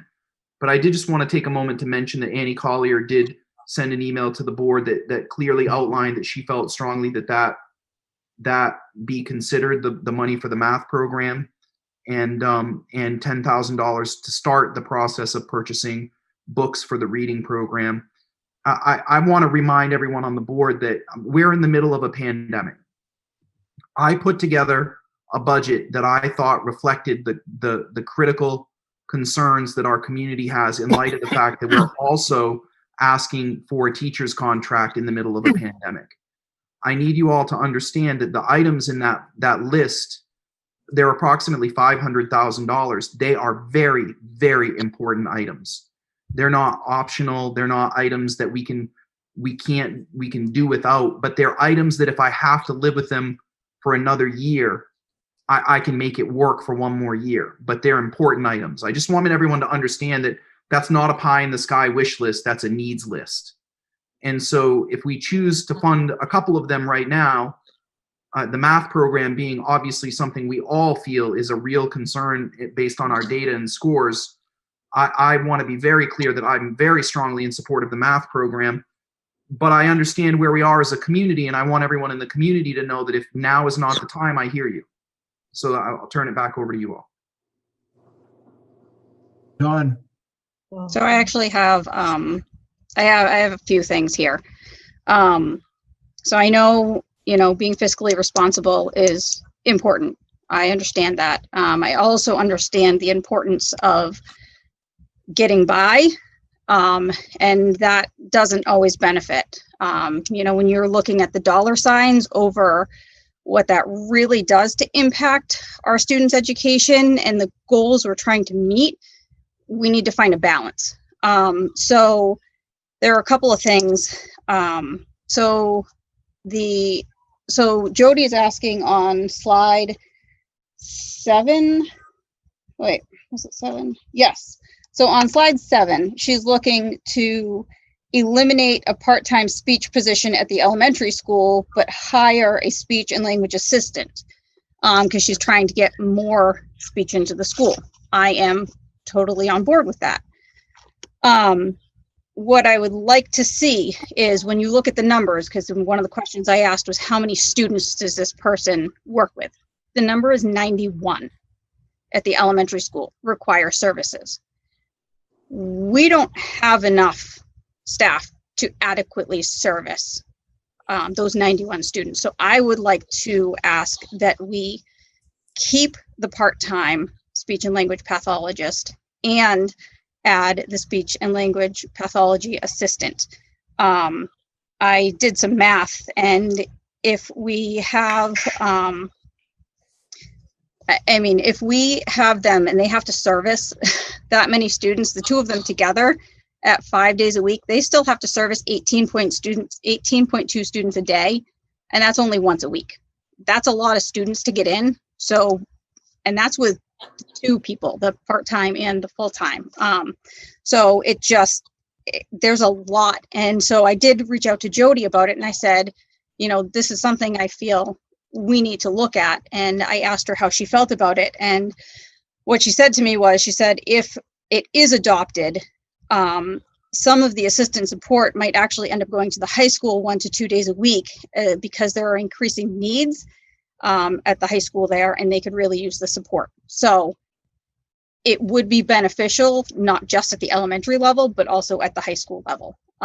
So, you know, that's something I would like to consider. And then another thing I had asked about before, and I got in my questions, and the answer was given, the social worker, hiring someone versus contracting someone. I would seriously like to consider contracting someone, because when you take a look at, and we talked about this before, and the amount of money that is added once you actually you add in, you know, all of the benefits and things like that, it's above and beyond the salary. So if you run those numbers together, we're not far off from whether we actually hire someone or if we have them as contract. I like the idea of contract because they don't have anyone to answer to except for their superiors who are not part of the district. They are looking out for the best interest of every student, not necessarily the district. So with this being a social worker, I want them looking out for the students' best interest. So I would really appreciate it if people would consider going for a contract social worker position. And then when it comes to reducing all this staff, I know I just, you know, again, I have a hard time with reducing the numbers that we're looking to reduce, especially at the lower levels. Our intervention is not fully in place. We don't have all the supports we need. You know, we're not there yet. So I would like to see the intervention be fully intact, you know, and up and running before we really look at what we can get away with getting rid of. So I would like to discuss, see if anybody agrees with me, to put some teachers or some staff back at Bakey, even if it's just 2. You know, I would be happy with that. The high school, I know we're really looking at balancing out class sizes because there was a very big imbalance there. So, you know, I would really like to talk about something less than 6.5. Those are some of the things that I would like to look at and talk about. Anybody else? Jamie? Yeah, as is my want, I would like to share a screen if I could. Yep. Let me know if that comes up. Yep. So I went through this and some prefaces that I would make. Tom mentioned that we are in a COVID scenario. So just to remind everybody what a COVID scenario is, we've had a lot of people that have been out of work. We've had a lot of people that have had to adopt and absorb increasing costs to make ends meet. We have a lot of mass unemployment, not Massachusetts, mass population unemployment, and a lot of dislocations in jobs and in availability for people to do things. So this budget is being brought forth in that time, in this time of these concerns with the people that are going to eventually have to vote to support the budget. I started by last year. I gave a list of items in a presentation that said, these are all areas that I think should be addressed, that I would support the budget, but that I presented some numbers that indicated to me that these were all areas of opportunity, for lack of a better word.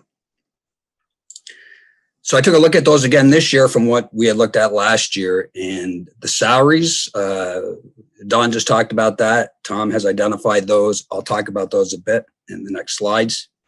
Healthcare I'll get to on the next slide also. Supplies, some actions were taken to reduce supplies in spite of COVID. Budget to budget numbers were reduced on supplies. Travel was down by 44%. That was impacted by COVID. People weren't traveling around as much. The budget has been brought in line with prior actuals. Diesel and gas was reduced by 20% budget to budget, a move that's closer to actuals, still higher than actuals, but closer to actuals. Information access is being audited. Data communications is also being audited. Data communications actually went up. I understand why it would go up in the world of COVID and bandwidth necessities for remote. That makes sense to me. And clearly sick leave has been impacted by COVID. So all in all, I think that at least these areas were addressed, the two biggest areas being salaries and healthcare. If you look at the overall healthcare costs, 16, 17, 18, you can see the healthcare costs going up. You see them drop a bit in 19 and then hold flat in 19. The 21 budget, which is one of the areas that I identified that seemed to be more of an increase than was needed. That has been brought down by about $140,000 in this budget. So there has been some addressing of the healthcare budget to budget numbers. If you look at the overall operating budget, and certainly it gives pause for concern. You just heard Don's concerns. You heard some people write in with their concerns. There's $1 million decline year over year, and that's not an inconsequential number. But rather than go through like I did last year and say, here's a bunch of data sets as to I spent this versus I spent that, I'd like to take it to a more holistic review as to what do we face as a district and what are we striving to do and what are our challenges. So we had a $1 million decline, net staff reductions of 8.5. That's where most of the money, almost all the money is coming from. There are some other areas. I mentioned the healthcare. There's some technology software reductions, and there was some grounds and facilities, and then there was some increased spending in a number of different areas that offset some of that to get us to the $1 million. The world we live in is one of, we got declining enrollment. So I understand concerns about the teachers, and we want to keep the teachers. We want to have the teachers available. Ultimately, the level of teachers has to be married to the level of students. And we are in a world of declining enrollments. The COVID anomaly for 2021, there's a typo. That 1698 2019 should be 1598. That's flat 18 to 19. 16 instead of a 15.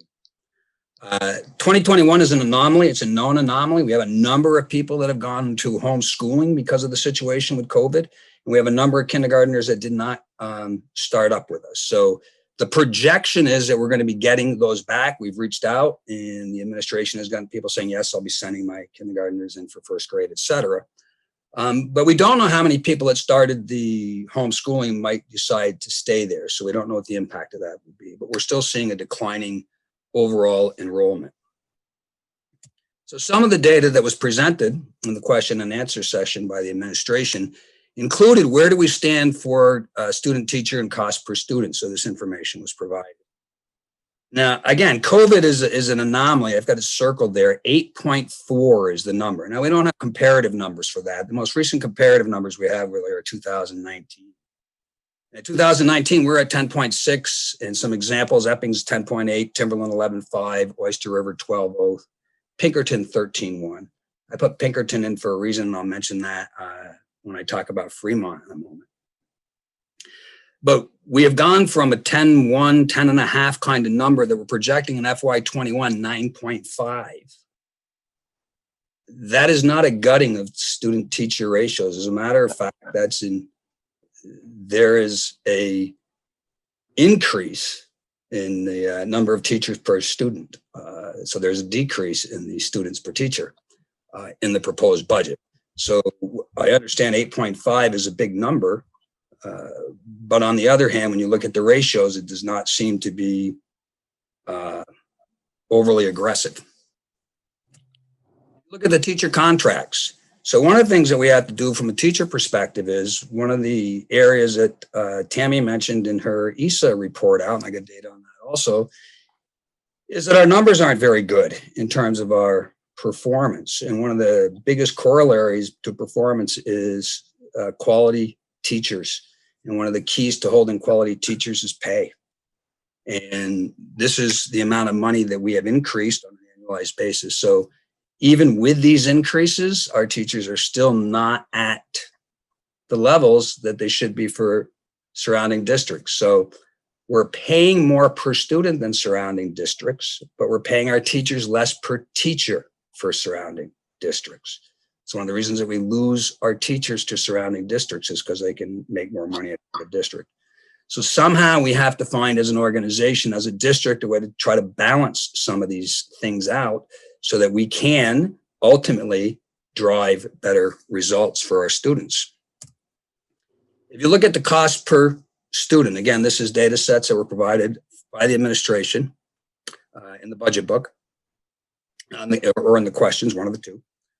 This is a cost per student. The line drawn in the center is where we ended up in FY20. And to the right is where we end up based upon the chart I just showed for the cost per student. So you can see in all cases, we are showing estimated FY21 and estimated FY22 increasing cost per students. That's not just a concern to our Newton and Kingston community. That's also a very big concern to our Fremont community, who make up a third of our high school, who look at the number very, very closely because this number is tied into the tuition that they have to pay. And they're comparing it to places like Pinkerton at opportunities. And Fremont is a vital and important part of this district. And this is a big deal. Fremont, people in our districts might not pay so much attention to this.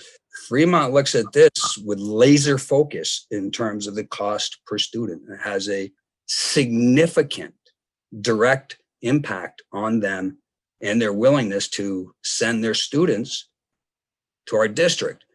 And should we lose our key, valuable, critical Fremont students, that's a third of our high school that would end up no longer participating with us. That's the key thing that we as a district need to keep in focus.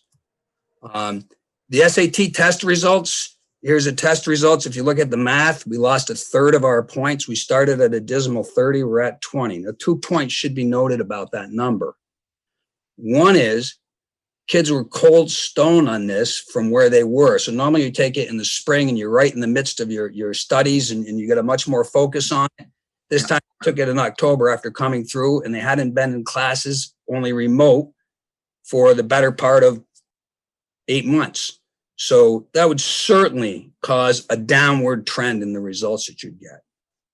The other side is this was voluntary and not mandatory. So often when we look at these numbers, we say, well, there's a lot of kids that are participating that don't really want to, and that drives it down. Well, that wasn't the case this year. 104 out of 174 volunteered to take it, thinking that they would do all right. And these numbers indicate that we really need, and I think Tom used the frame, time on task. So it's fine to give people extra niches in other areas to explore, but we are not serving our student community by allowing them to graduate with a proficiency of only 20%. 80%, 4 in 5 are getting out, not being proficient in math. That's not okay.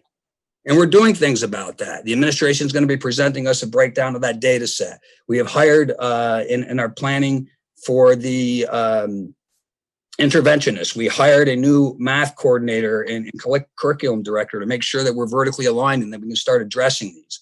So these are recognized areas that we have to address, but ultimately, this has to be a focus area, time on task, in giving students a breadth of all kinds of other things when we can't give them proficiency in the basics of math, English, science, history. I don't believe that we're providing them the service they deserve. So all these are interrelated.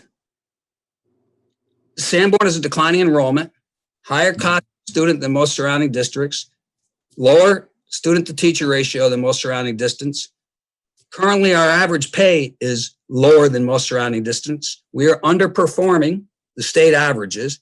Holistically, these are all tied together. And as a district, we somehow have to address these together. They're not independent levers. They're all interrelated levers. So we need improved performance for students. It means we're going to have to pay our teachers more money, which means we're going to need higher student-teacher ratios and lower costs per student.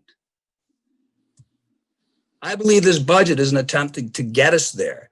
The budget is being brought forth in a time of COVID, as I opened with.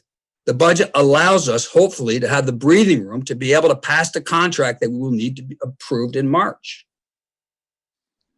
If our electorate believes that we are not seriously understanding what they have gone through in COVID and what their costs have been and what they are under and the pressures that they are under, they will simply not vote that contract.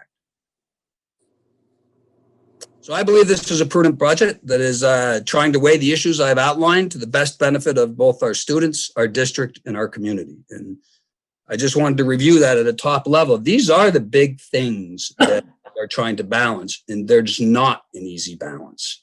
But somehow we as a district have to do that if we are going to be right by the kids and get those educational results up. And to do that, we paying our teachers more money, and to do that, we need to be addressing some of the imbalances.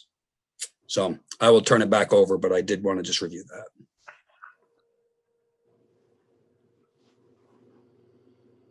Thanks, Jamie. Anybody else?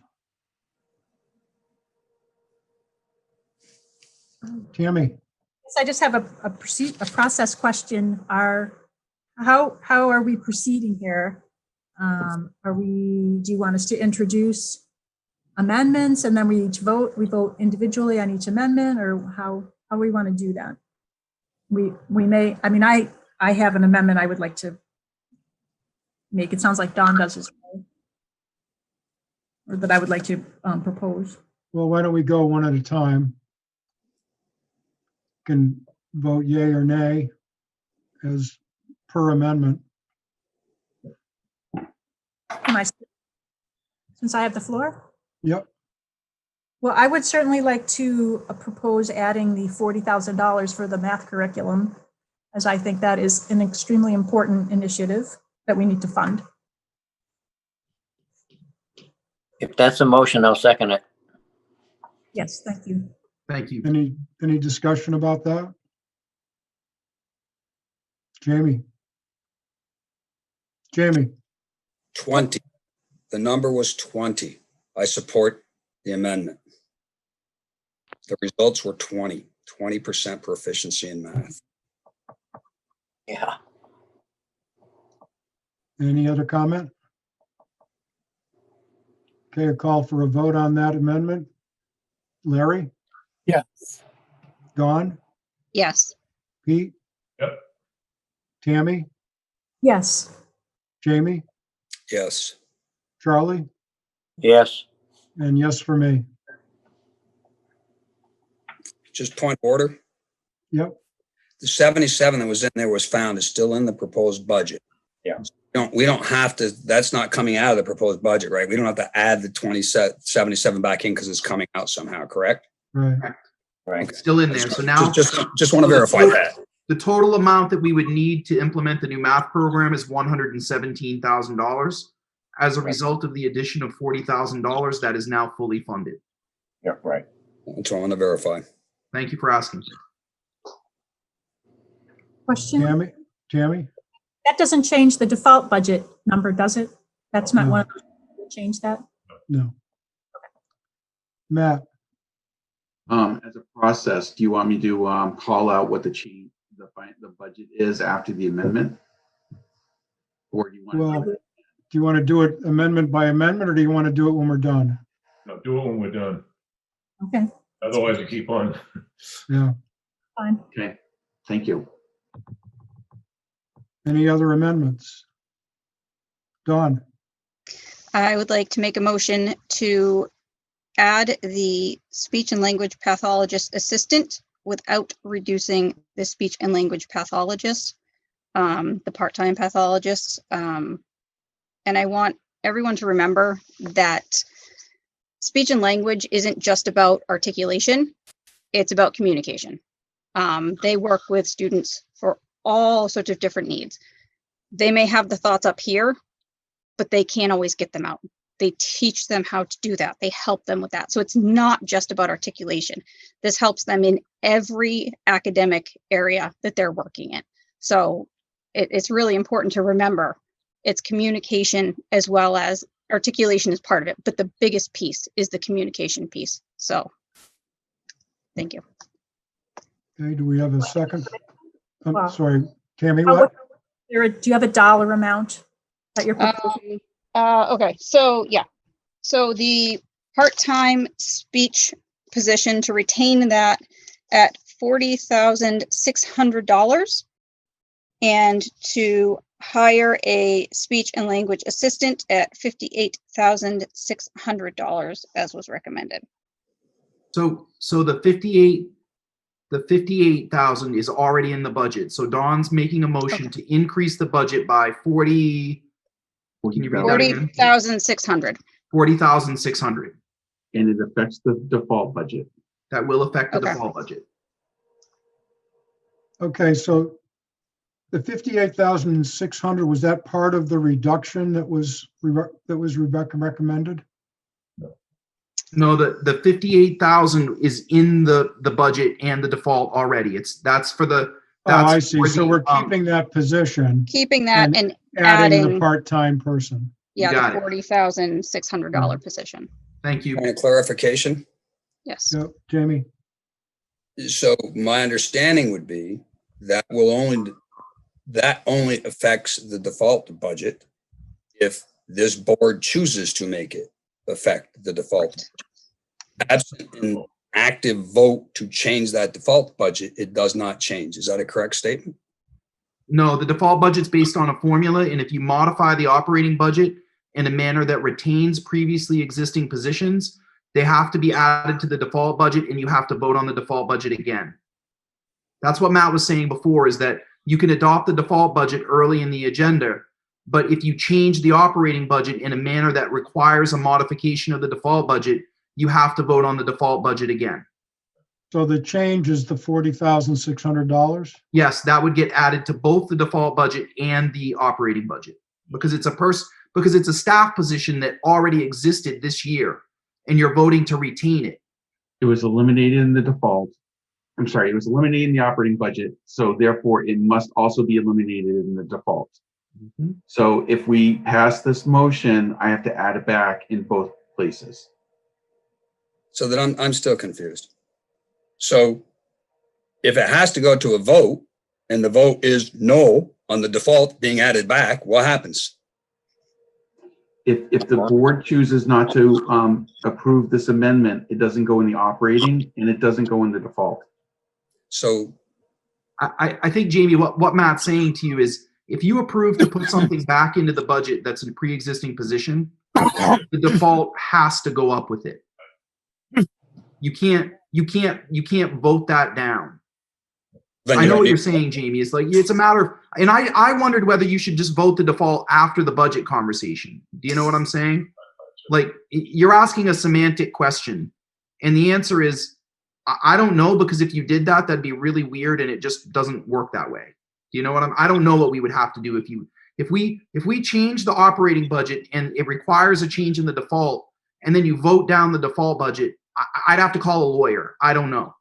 Right? Pete? Yeah, correct me if I'm wrong, correct me, Matt. The default budget is established by law. It tells you what has to go in it. If you add a position, if you had eliminated the position, then you would decrease the default budget. But here we're adding the position. Therefore, you have to also put it in the default budget because it is required by law of a new position. You have to add that into the default budget. And you have to do it by statute. Am I correct, Matt? Yeah, let me I bring thought up it was that slide again. existing positions that you had to add, not new positions. This is an existing position. That's the point. That's, Okay. yes. Okay, so I brought the statute back up on the screen. And so basically the position is in this line right here. The 40,600 is in here. So, because it's in the same appropriation of the prior year authorized budget, okay? Then we had to reduce it by the salaries and benefits. So that is now a negative to come up with the default budget, okay? Since it existed up here and we're removing it from the operating budget, we also have to remove it from this. Right. Okay. When you approve the default budget, you're not approving whether or not you agree with it. You're approving that Matt did the calculation by law accurately. Yes. That's the confusion here, is that you're not approving the amount, you're approving the process. The amount is done through a process that is dictated by law, not by choice. Yep. So it's here on page 20 under the 36 million. And then we removed it under this 1,224,000. Okay. It is super confusing, and it's taken me quite a while to understand all of this too. Yeah, this is, thank you, SB2. And again, we're talking $40,600 was removed. The motion is to add it back in, and it would be added back in to the operating budget and the default budget. Yes. Because it was a pre-existing position. That is correct. Yes. Was there a second on the motion? I'll second it. Thanks, Pete. Okay, Jamie, do you have your hand up? Yeah, and just, again, I'll just make the point philosophically. I don't accept that I have to vote and it has to be yes on anything. So philosophically, I vote the way I want to vote, and you can't tell me as a board member, you must vote for this and your vote must be yes. Yes, thanks. I guess to be clear, if you voted no, I don't know what we would do. I'd have to defer to Matt and possibly call a lawyer. I don't know how to, we have to have a default budget. So I guess I just don't know the answer to the question because that's never happened, Jamie. That's all I'm saying. I agree with you. You have the right to vote however you want. My response is, I don't know what we would do if you all voted down the default budget. That'd be really interesting. So the motion that was just made and seconded, can I hear back what that motion was? Was it for both or was it just for the? No, just for one, 40,600. Typically, it's just the one because the speech and language assistant is already added. What was being taken away was the part-time speech and language at $40,600. So I am asking to add that back in. Right. So I understood that part. The part that I didn't understand was, is the motion to adjust the proposed, or is the motion to adjust the proposed and the default is my question. So the answer is, if you adjust the operating, you adjust the default by default. A motion was made. It's been seconded. I'm asking what the motion said. It is just the budget. The default we'll vote on later on.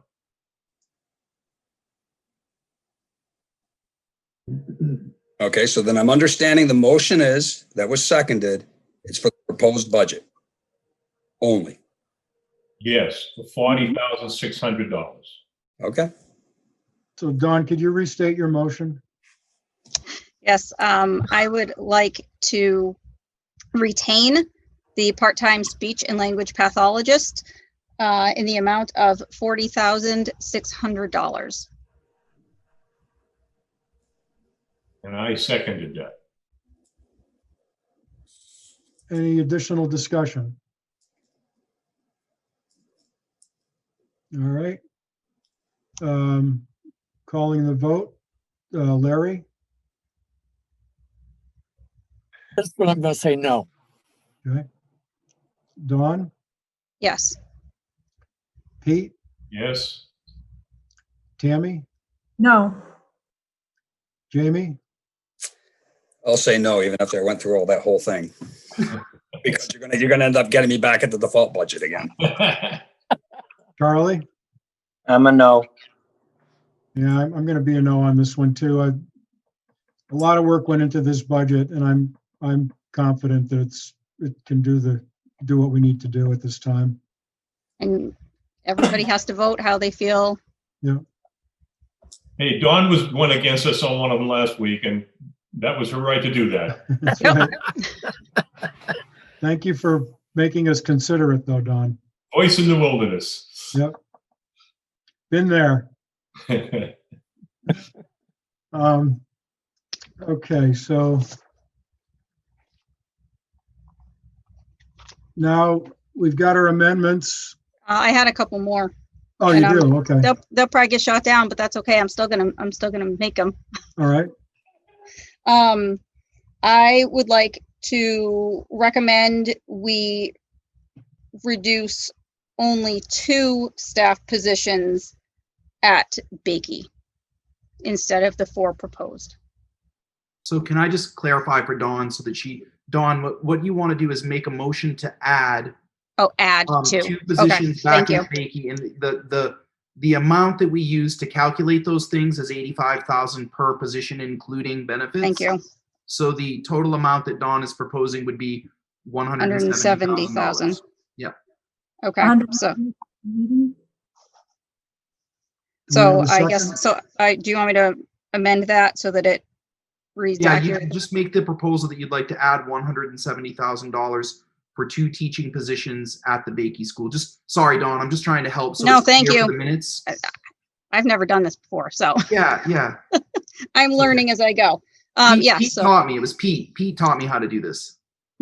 So I would like to add $170,000 for 2 staff positions at Bakey School. Is there a second? Okay. Matt was trying to get your attention, Jim. Oh, Matt? Absent of a second, Matt may not want to talk. Yeah. Do you want me to put up my my Excel spreadsheet as a scorecard so you guys can see? No, because we can't see everybody if you do that. Yeah. Okay. Yep. All right. So that one, you don't have a second on that one, Nope. Dawn. That's fine. I have to advocate because that's what I feel is right. Yep. I would also like to make a motion to add $170,000 to, oh wait, what are teaching positions more for the high school? Nope, the teaching positions Still- for the high school are the same, $85,000 a person. Okay, so to add the 2 teachers back at the high school. All right. Do we have a second for that?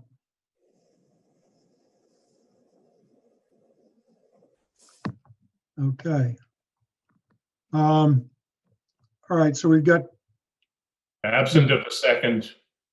the What's motion that? doesn't- Absent of a second, the motion Right. doesn't. yeah, the motion fails. So we have a motion to approve the budget that's proposed with these 2 amendments. Is there any further discussion on that? Wait, what? We have a Where- motion. I'm going to make a motion to approve the budget as presented with the 2 amendments. I only have one. There's only one amendment. Oh, only one amendment? Oh, okay, Had me confused. okay. Right, the part-time, Math. 40,000. yeah. Yeah, the math, 40,000. Well, we approved the part-time position as well, the speech. No, we didn't. No, that Wow. failed. Oh, okay, so just the math, okay. Yeah.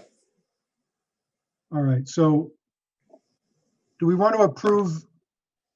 Probably should just approve the amended amount of the budget. So Matt, can you tell us what that is? Yeah, it's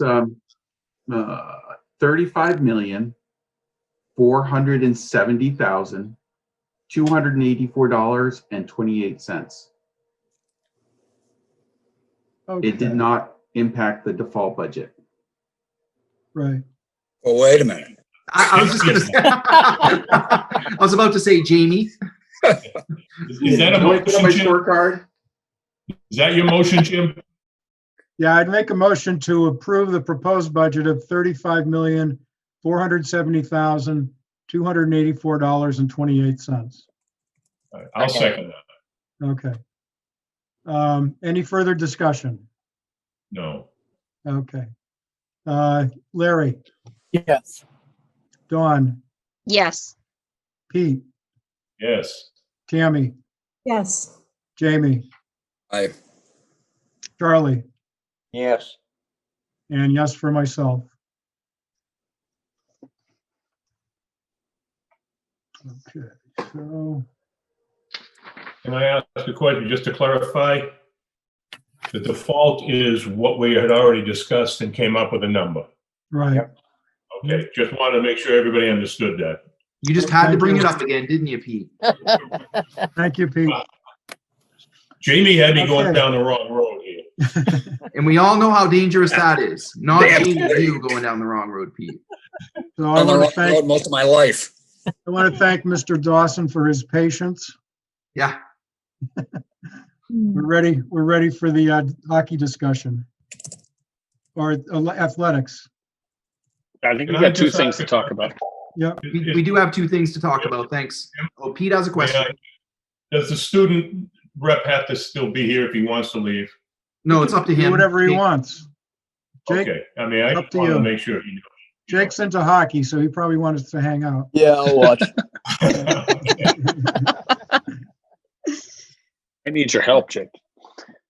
Two questions tonight. The first would be about, we have traditionally had several Fremont students in grades 5 through 8 participate in preseason activities with our hockey team, with our basketball teams. And there were two questions we had about whether or not that was going to be something that we could do. They can't play with our teams because unless they're housed in our buildings, they can't play on our teams. And the question that came up was whether or not they could do the preseason workouts with us. Two issues we saw with that. One was a liability issue around a kid breaks a finger, and also the mixing of the cohorts between the two schools. And so I was asked to bring that to you guys to have a discussion. We have had several students in grades 5 and 6 also attend these workouts, which I wasn't totally aware of. It wasn't a secret or anything. I just didn't think to ask about it. But these would be students in grades 5 through 8 from Fremont, and really only for workouts that would be occurring next week as preseason workouts before we start winter athletics on December 14th.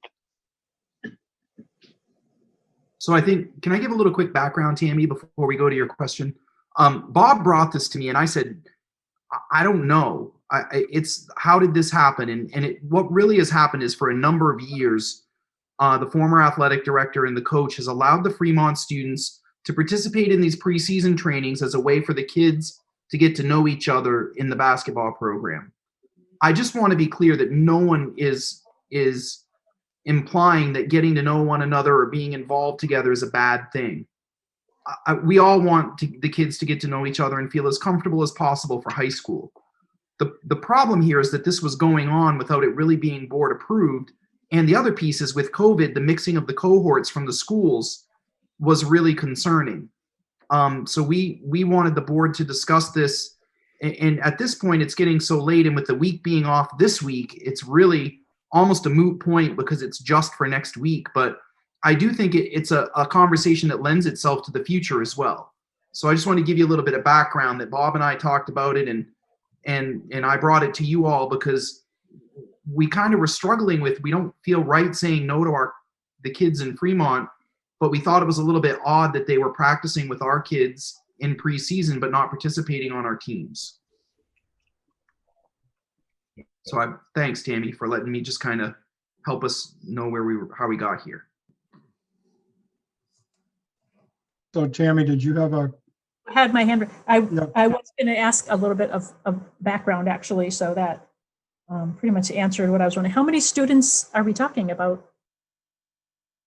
Let me pull up I got a text from Brian Gray, our head girls coach today. He said it's about 6 or 8 kids total that have been coming over apparently. And these are kids in grade 5 through 8.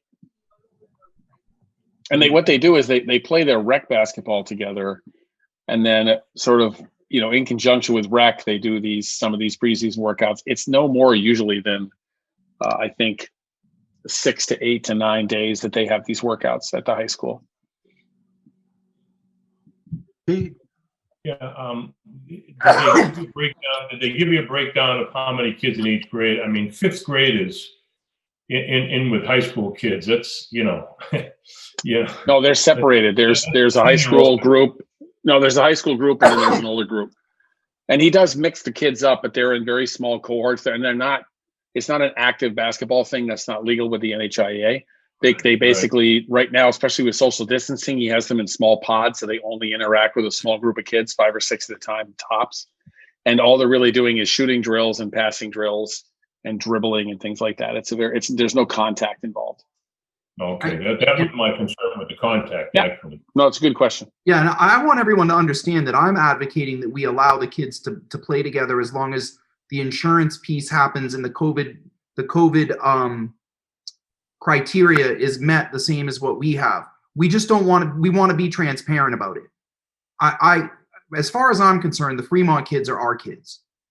They come to our high school. We want them to feel welcome here, and to work out with some of our kids and get to know them for a few practices that's fine with me. But we just didn't want it to be happening behind the board, like for lack of a better term, above board. So that's why we're here tonight, is just to say, like, is everyone okay with this? And we would like a vote about it. So what's the issue with the insurance and how does that get resolved? Bob has to check with the insurance company or have them sign waivers. Matt?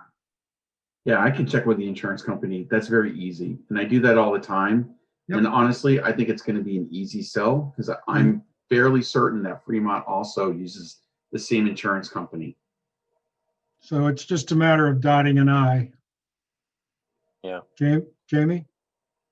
Yeah, and without having the data sets in front of me, just projecting maybe some national averages, it's a high likelihood that these players that are coming in are siblings of people that are already in our high school anyway. So we are having that interplay of, for lack of a better word, of those family germs already mixing with our family germs, as it were. And I completely concur with Tom. Sanborn is all three of us, and all three of us are Sanborn. So I would support this. Jim, Yeah, Pete? I don't think we have a motion, so before we have more discussion, I'm going to make a motion that we allow the Fremont students to come in, providing our insurance carrier covers us. If the insurance carrier says no, I'm sorry, I don't care about waivers, because all of a sudden when you get a kid with a broken arm, a waiver is secondary. So I think if the insurance carrier will cover us, or if Fremont wants to say we will cover them with an insurance, then that's my motion. So I'll put it in word. I move that we allow the Fremont kids to practice with our kids for that amount of time, providing the insurance carrier will cover us. Do we have a second? Second? I'll Tammy? second that. Okay. So is this just for basketball, or are there other sports that this applies to? What's on the table right now is basketball. I could see a scenario, but I don't know that we might do the same thing for baseball or even other sports in the spring. So I guess a blanket authorization would certainly make my life easier when those are there. Also want to make sure clear, they can't play games with us or practice in the regular season with us, because that's not allowed by the league at the middle school level or the high school level. Well, they're with us for high school, but a kid from one school can't practice with another school in the Trout County League. Pete? Yeah, I'm going to make an amendment to that, and that is for the basketball. Sorry, but if we give a blanket, I'm concerned that all of a sudden there'll be football and we got a 5th grader getting hammered by a freshman. And I know that's not going to happen. I know all that, but I would prefer to go case by case at this time, because I don't want to give a blanket on an unknown. Okay. So you're going to second that, Tammy, without that change? Will amend my second. Okay. All right, any further discussion or comment? Okay, call the vote. Larry? Yes. Dawn? Yes. Pete? Yep. Tammy? Yes. Jamie? Aye. Charlie? Yes. And yes for me.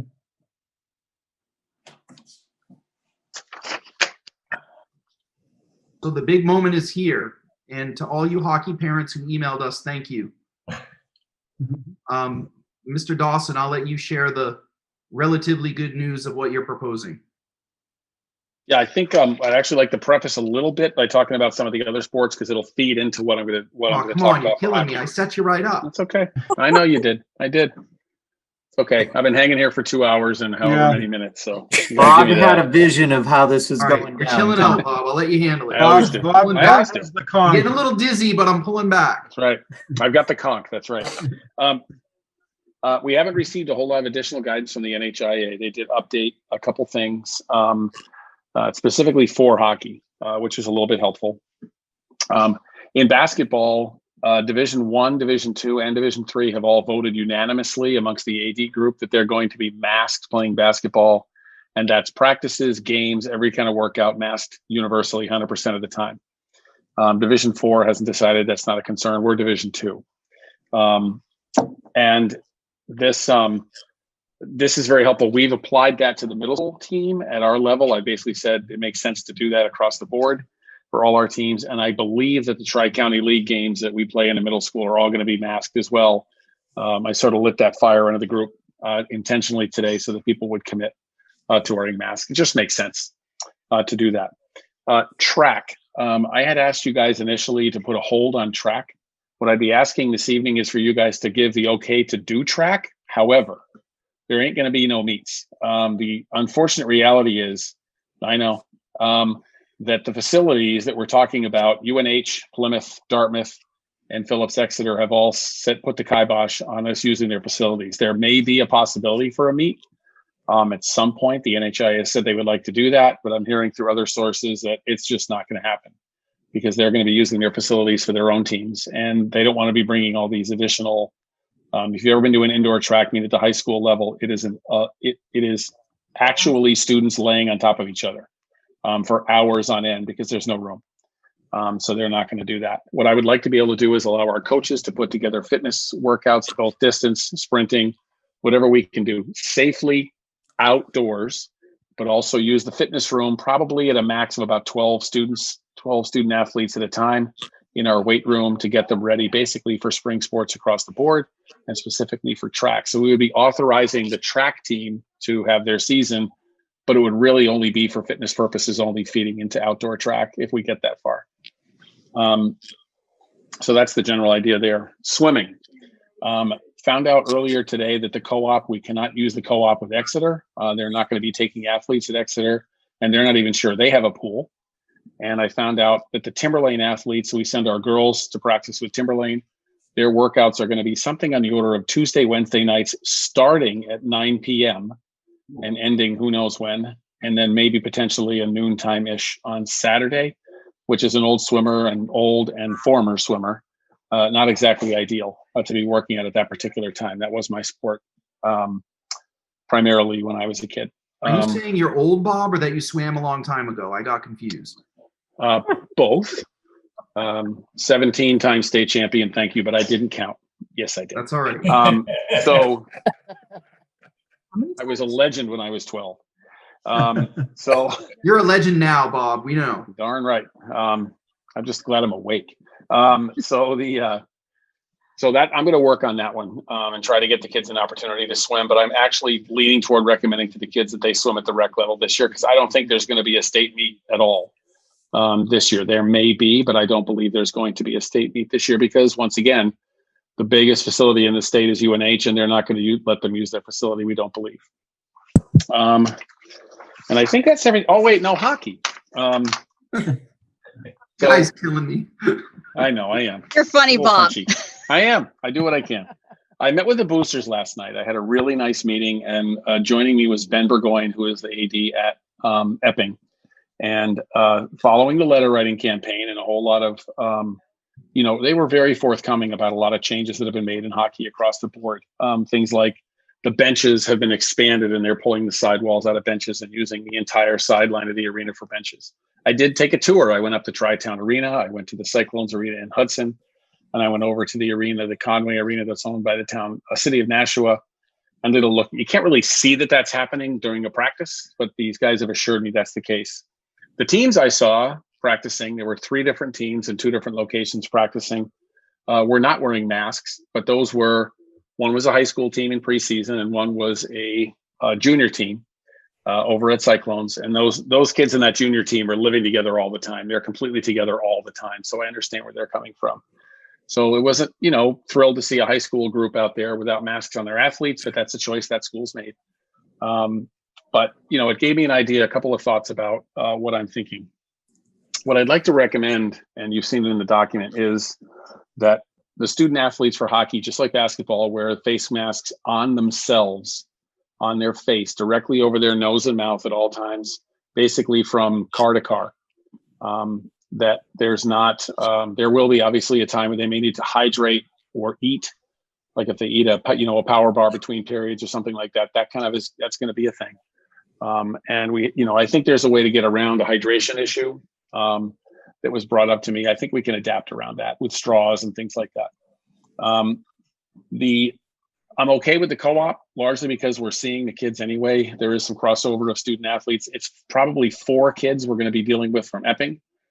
We do somewhat similar activity with SST, and the students who go to NECO and so forth are involved in, programs where they're dealing with other schools. I'm not crazy about kids playing on other recreational teams because of the mixing pot that develops. I'm a little bit on the fence on that one. So I've sort of said, I don't think we should do that, but that's something I think we can talk about. There's no locker room access at all, other than potentially if the kids are heading here directly from a morning practice and a new place to change when they get here. We're doing that on other sports too. They're basically diving into the locker rooms, changing, bringing all their stuff in and all their stuff out of the locker rooms just to give them a place to change. We're going to look at ways to distance the benches, as I talked about, and also some creative ways to get the kids being able to have an in-between period break where they can't be on the ice during the Zamboni changing of the ice, but they do want to have some coach time. That may have to happen on benches. It may be in the stands. I don't know exactly how that's going to work. It's all going to depend on where we are and the physical attributes of that arena. I asked the team to be really self-vigilant, to self-police. I had a couple of parents offer that they would help out during games and practices and keep an eye on the kids and kind of be the COVID police, which I thought was a really nice thing for them to offer.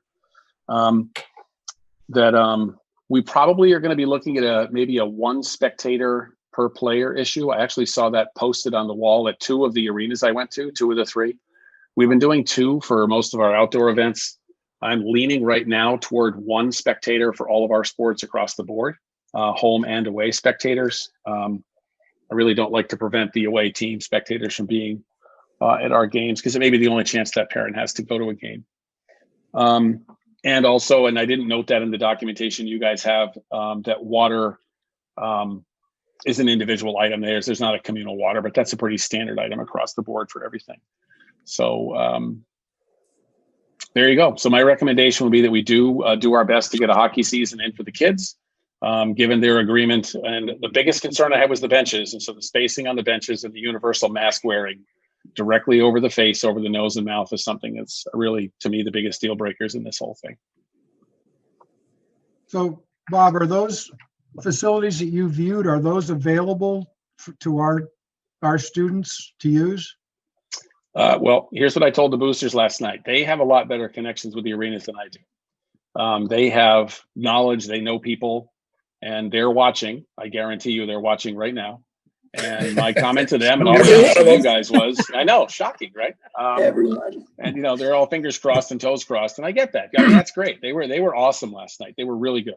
And I said, if the board agrees, if they're going to start reaching out and to try to help us put together, we probably won't have a home. We're going to be, floating around a little bit and probably heading. I mean, they were the first year apparently at Sanborn hockey was in Dover. I remember Timberlane when they first started a hockey team down there. Their home arena was Dover, and the kids were at Dover for practice. So they're willing to go pretty far.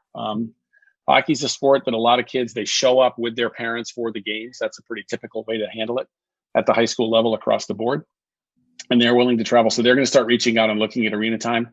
I have to start looking for games. I'm going to start with games first, try to book some games, and then work practice around that. Because what I don't want to do is have to cancel ice time because it's expensive. And in reality, it's not, the school's money. It's they're paying for the ice time. So we have to be careful about that. I'm pretty confident we can come up with something for, and I think we can get a schedule too.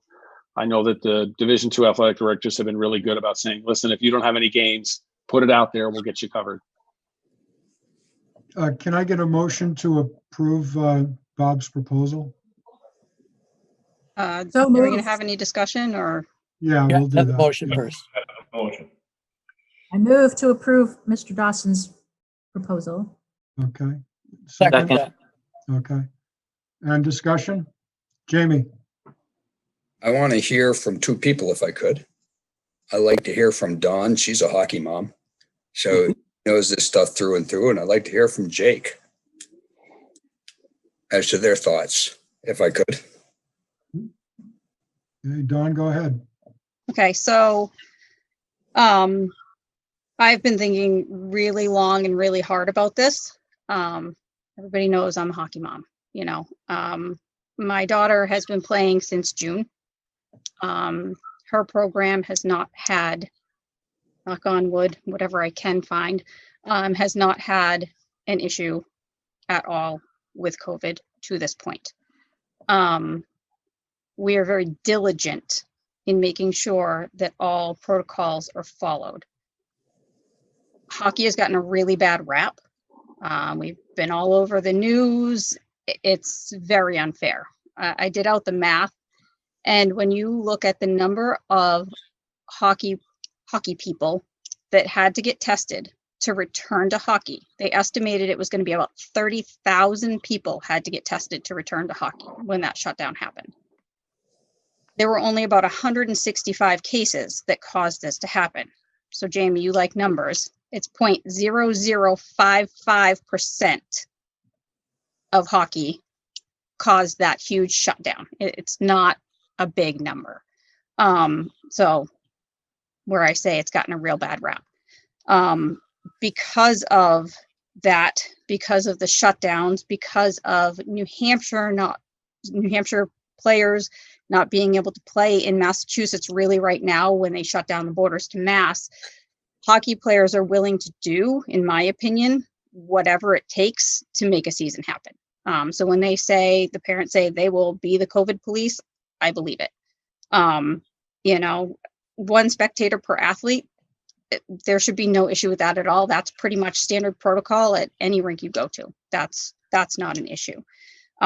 Distancing on the benches, it's already being done. No locker rooms, that again, that's pretty typical. What I have two amendments I would like to discuss. Not being allowed to play on recreational teams. I understand the thought behind it, but Bob, is it about 20 players we're talking about here? Yeah, roughly. I think we're looking at a little over 21 to 22, somewhere in that neighborhood, including the Epping students. Right. So we're talking roughly 22 players.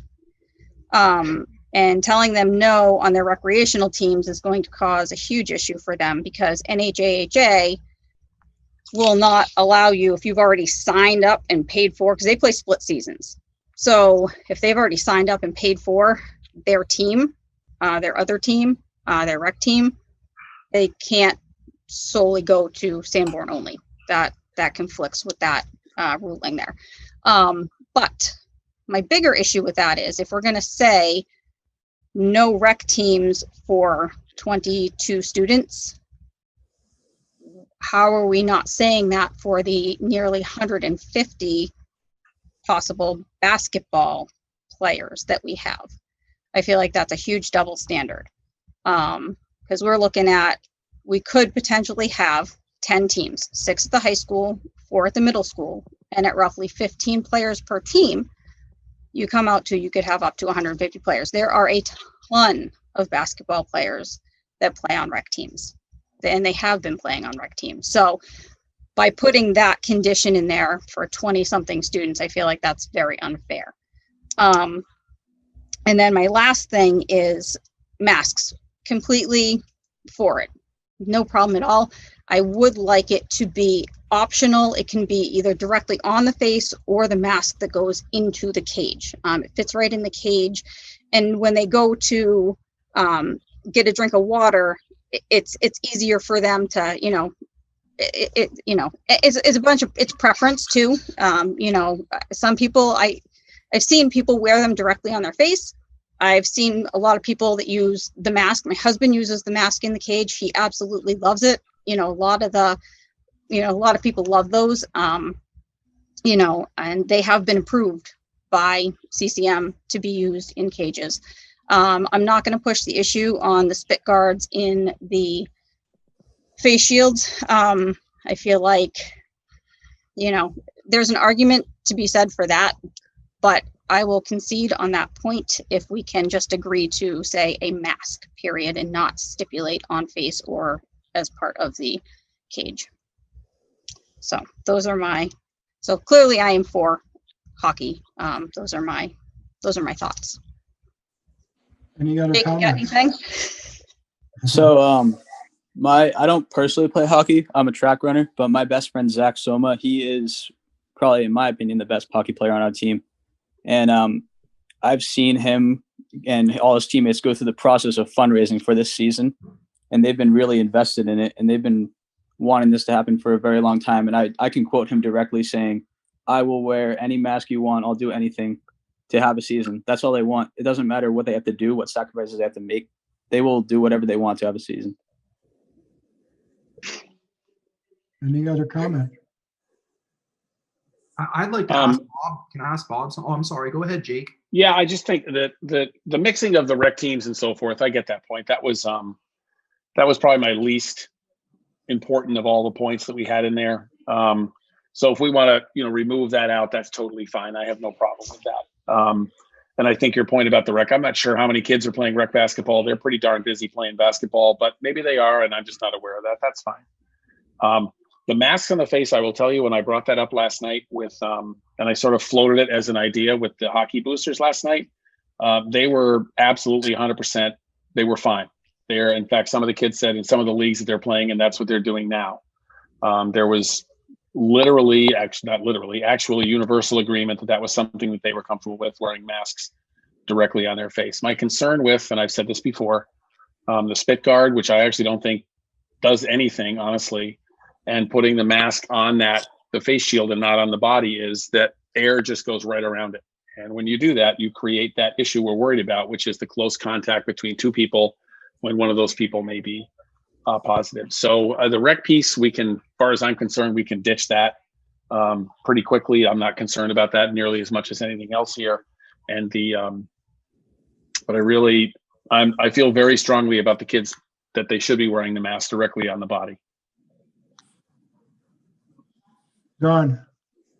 I just want to make a point on that, and it's up to the board clearly to decide how they feel about the masks. I'm just throwing it out there as it being an option, because when you actually look at how close those players get to each other, typically they're a stick's length away. They're not on top of each other. In basketball, those kids are on top of each other. They're guarding, they're setting picks. They're on top of each other. And, I just don't see, and like I said, my daughter's been playing hockey since June. She's been using the face shield with a spit guard. At one point we did switch her to the mask in the helmet. We moved her back to the face shield with a spit guard. I'm not pushing for that one. I don't care about that. But I think that either the mask on the face or the mask in the cage, either will be appropriate for helping stop the spread. So I would leave it up to the board to determine what they feel is appropriate there. I just want everybody to know they're not on top of each other. My question is, if where I was stuck with hockey was the bench, right? And I love hearing that they're widening out the benches. Like, that made me feel a lot better as a non-hockey parent. I'm a non-hockey parent. I can tell you all about snowboarding and skiing, but I have no idea what this is like. And I know that it's more expensive than snowboarding and skiing, which is saying something. So I guess my feeling on this was, could the kids wear a mask on their face on the bench? Or is that too cumbersome for them to have one in there? I don't know the apparatus to like stick one on while you're, because I'm worried about them on the bench and I just don't know the specifics. So I'm asking Dawn and Bob to help us to understand that. So what exactly is the question? Could the kids wear a mask on their face when they're on the bench? Only, Right? Instead of on the ice and on the bench?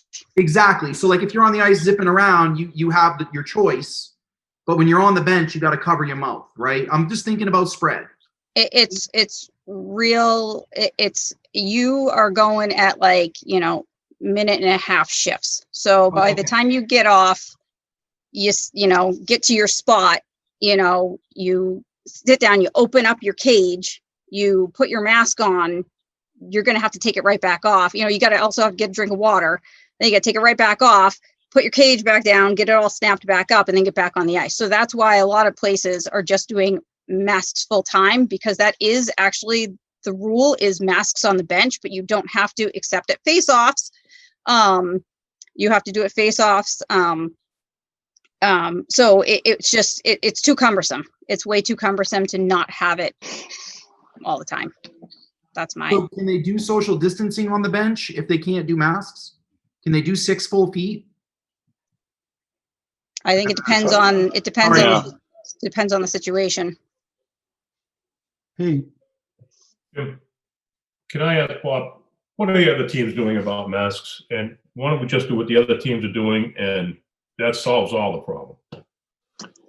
Well, I know for basketball, it's across the board. No, I'm talking hockey. No, I understand. Hockey, we haven't had that discussion yet about that.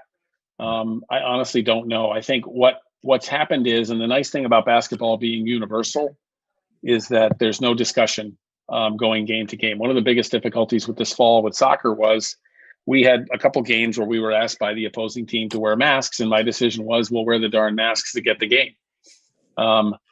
There may be schools that require. I'm not asking us to require the other team to wear them. I don't know that that's necessarily something that I want to get into, and it really limits the number of kids, the number of games we can play. I have to worry about my kids. I'm not as worried about that. I'm honestly not as worried about what happens on the ice nearly as much as I am about what occurs in that bench area. And the kids are sitting for 2-3 minutes. They've just come off a heavy aerobic activity. They're breathing heavily, and that we all know the transmission rate of particles and droplets and all that lovely stuff we talk about is significantly lower when the mask is directly on the face, and that's why I'm advocating for it. And it's just, and Dawn's right. Like if they take the mask up to take it off on the bench, they've broken the rules. They're not allowed. I think it's penalty because they can't take their helmets off on the bench. I don't believe so, because it's unsafe because they get hit with the puck. So it's not great. But like I said last night, the kids were totally in. They were all for it. They understood where I was coming from, and they were like, "Yep." And like Jake said about Zach, they're willing to do whatever they can to be able to play. And that's certainly not something that they're like, "Oh, I really don't want that." Stinks. They don't want to do that. When we played the soccer games this fall, the kids initially we had to wear a mask. They're like, "What? This?" And they were fine. The games went just fine when they had to wear them. I think they're also getting more used to wearing masks the longer we in school too, which helps. Yeah. And by the way, I'm talking CDC compliant masks as well. So no vent holes. The single layer gaiters are out. It's got to be. They need to be compliant masks. Not something a bandana I pulled out of my my bag kind of thing. What? I can't wear my bandana. I did some research on this, and there's a group called USA Hockey, and for those that don't know, they're recognized by the International Olympic Committee as the governing body for organizing ice hockey in the U.S. They've got a whole list of mitigation procedures, and masks are a big part of that. Wearing masks are part of that. And the physician who's the chief medical and safety officer, he's echoing what Dawn said, that hockey's got a really bad rap as far as this being dangerous as far as COVID goes. He said he's weighed in on recent news stories suggesting hockey's the riskiest of all youth sports in relation to COVID-19. And he's quoted, I'm unaware of any scientific evidence that supports that opinion, said Stewart. We've said from the outset that playing hockey certainly comes with risk, just like every other aspect of our daily lives. However, we can have an impact on that risk by diligently following all the recommended prevention strategies, and they have several pages of what they recommend for that. I also looked up Hartford Healthcare, which is a big consortium of hospitals out of Connecticut, and they assign risk factors for different sports. The highest risks are lacrosse, football, wrestling, dance, and competitive cheerleading. They rate hockey as a moderate risk. It's basketball, baseball, gymnastics, ice hockey, field hockey, soccer, softball, tennis, and volleyball. So I don't see any reason why we can't have this sport. But I think that kids should wear the masks, and it sounds like they're totally willing to wear them. Jamie. My struggle is send this to all the spontaneous emails that came in on a non-campaign basis. That my struggle with this is paramount in my mind is we have to keep the kids in school. And is this introducing a risk factor that puts that at risk? Because I don't want to put that at risk in any way, shape, or form. Listening to the discussion and then seeing that basketball, which we'd already said, okay, we can go with basketball, and basketball gets the same ranking as ice hockey, it made me start thinking a bit differently. Then hearing that we can do things at the benches, that makes me much more comfortable. Don, you might be exactly correct in terms of what's better in terms of the face, and they're both equally done. I would tend to support going with a face mask only because that might provide one extra level of certainty that we don't get the spread and we don't put at risk in person. Is there still risk? There's risk in everything we're doing. It's a matter of how do you mitigate it? And if the players are willing, and there's 20 to 21 of them, and they're willing to do that to assure that their position, then I think we should proceed with the game. And it might be that we would have been fine the other way around, but if they're willing to do that up front, then it at least helps at least for me to give an extra level of, okay, we've taken that step to make sure it doesn't come back in and cause us problems. In my thought, anyway. We move the Any motion. other comments or concerns? I think we need to clarify the motion because Dawn wanted to make an amendment to Yep. allow the, Dawn, what were the other teams, the rec teams? or the- Yeah, to allow them to participate on their rec teams. Okay, so did you want to make an amendment? If you move that, I'll second the amendment. Okay, so do you want to restate the amendment or the motion? Oh yeah, who made the motion? I don't remember. Maybe I might have, actually. I think I did. I moved to approve Mr. Dawson's plan. So do I need to amend that? To include, Include the ability for the players to participate on their rec team? I'll second it. Thanks, Pete. All right, so I don't think there's any further discussion, so let's move the vote. Larry, Yes. Don, Yes. Pete, Yes. Tammy, Yes. Jamie, Yes. Charlie, Yes. and it's yes for me. I can hear them. Just got an email. I don't know who it's Thank you from. to I all didn't of know our I got hockey. one. Really, truly, thank you to Here. all of our parents that support our student athletes. We're so grateful for everything you do. Thank you. Now get on the phone. All right, so we've got a non-public session. Larry, can you read us in? I most certainly will. Mr. Chairman, I move that we go into non-public session for RSA 91-A:3, Roman numeral 2. Needs to be seconded. There's a B in there too. Little letter B. Under B. Letter B. Second, if Letter nobody. B. All right, roll call vote. Larry, Yes. Dawn, Yes. Pete, Yep. Tammy, Yes. Tammy, Yes. Jamie? Saying Jamie or Tammy? Yes, with a bio break. Yeah, me too. Charlie? Yes. Okay. Yeah, Mr. Chairman, I move that the minutes be sealed in perpetuity. Second. okay, roll call vote. Larry? Dawn, Yes. Pete, Yep. Tammy, Yes. Jamie, Yes. Charlie? Yes. Yes for me. So we need a motion for Tom's salary and contract. Jamie? Yeah, I'd like to make a motion. I'd like to make a motion to convert Tom's $10,000 in bonus payments to his salary with a salary adjustment effective the next pay period. And also to adjust his next and future 403Bs from a contribution of 2,000. The next one, instead of being 2,000, would be 10,000 and 10,000 going forward. And to adjust the terms of his contract to add 2 years to his contract. Second. Okay, Pete seconded. All right, all in favor, Larry? Yes. Dawn? Yes. Pete? Yes. Tammy? Yes. Jamie? Yes. Charlie? Abstain. Yes for me. Thank you. Okay. All right, we're done. Well, thanks a lot, everyone. I hope you have a wonderful night, and we got a lot to do. Thank you, Tom. You do. All right, you're welcome. I'll see y'all at the BudCom tomorrow night, right? I'm assuming some people will be watching. I'll be there.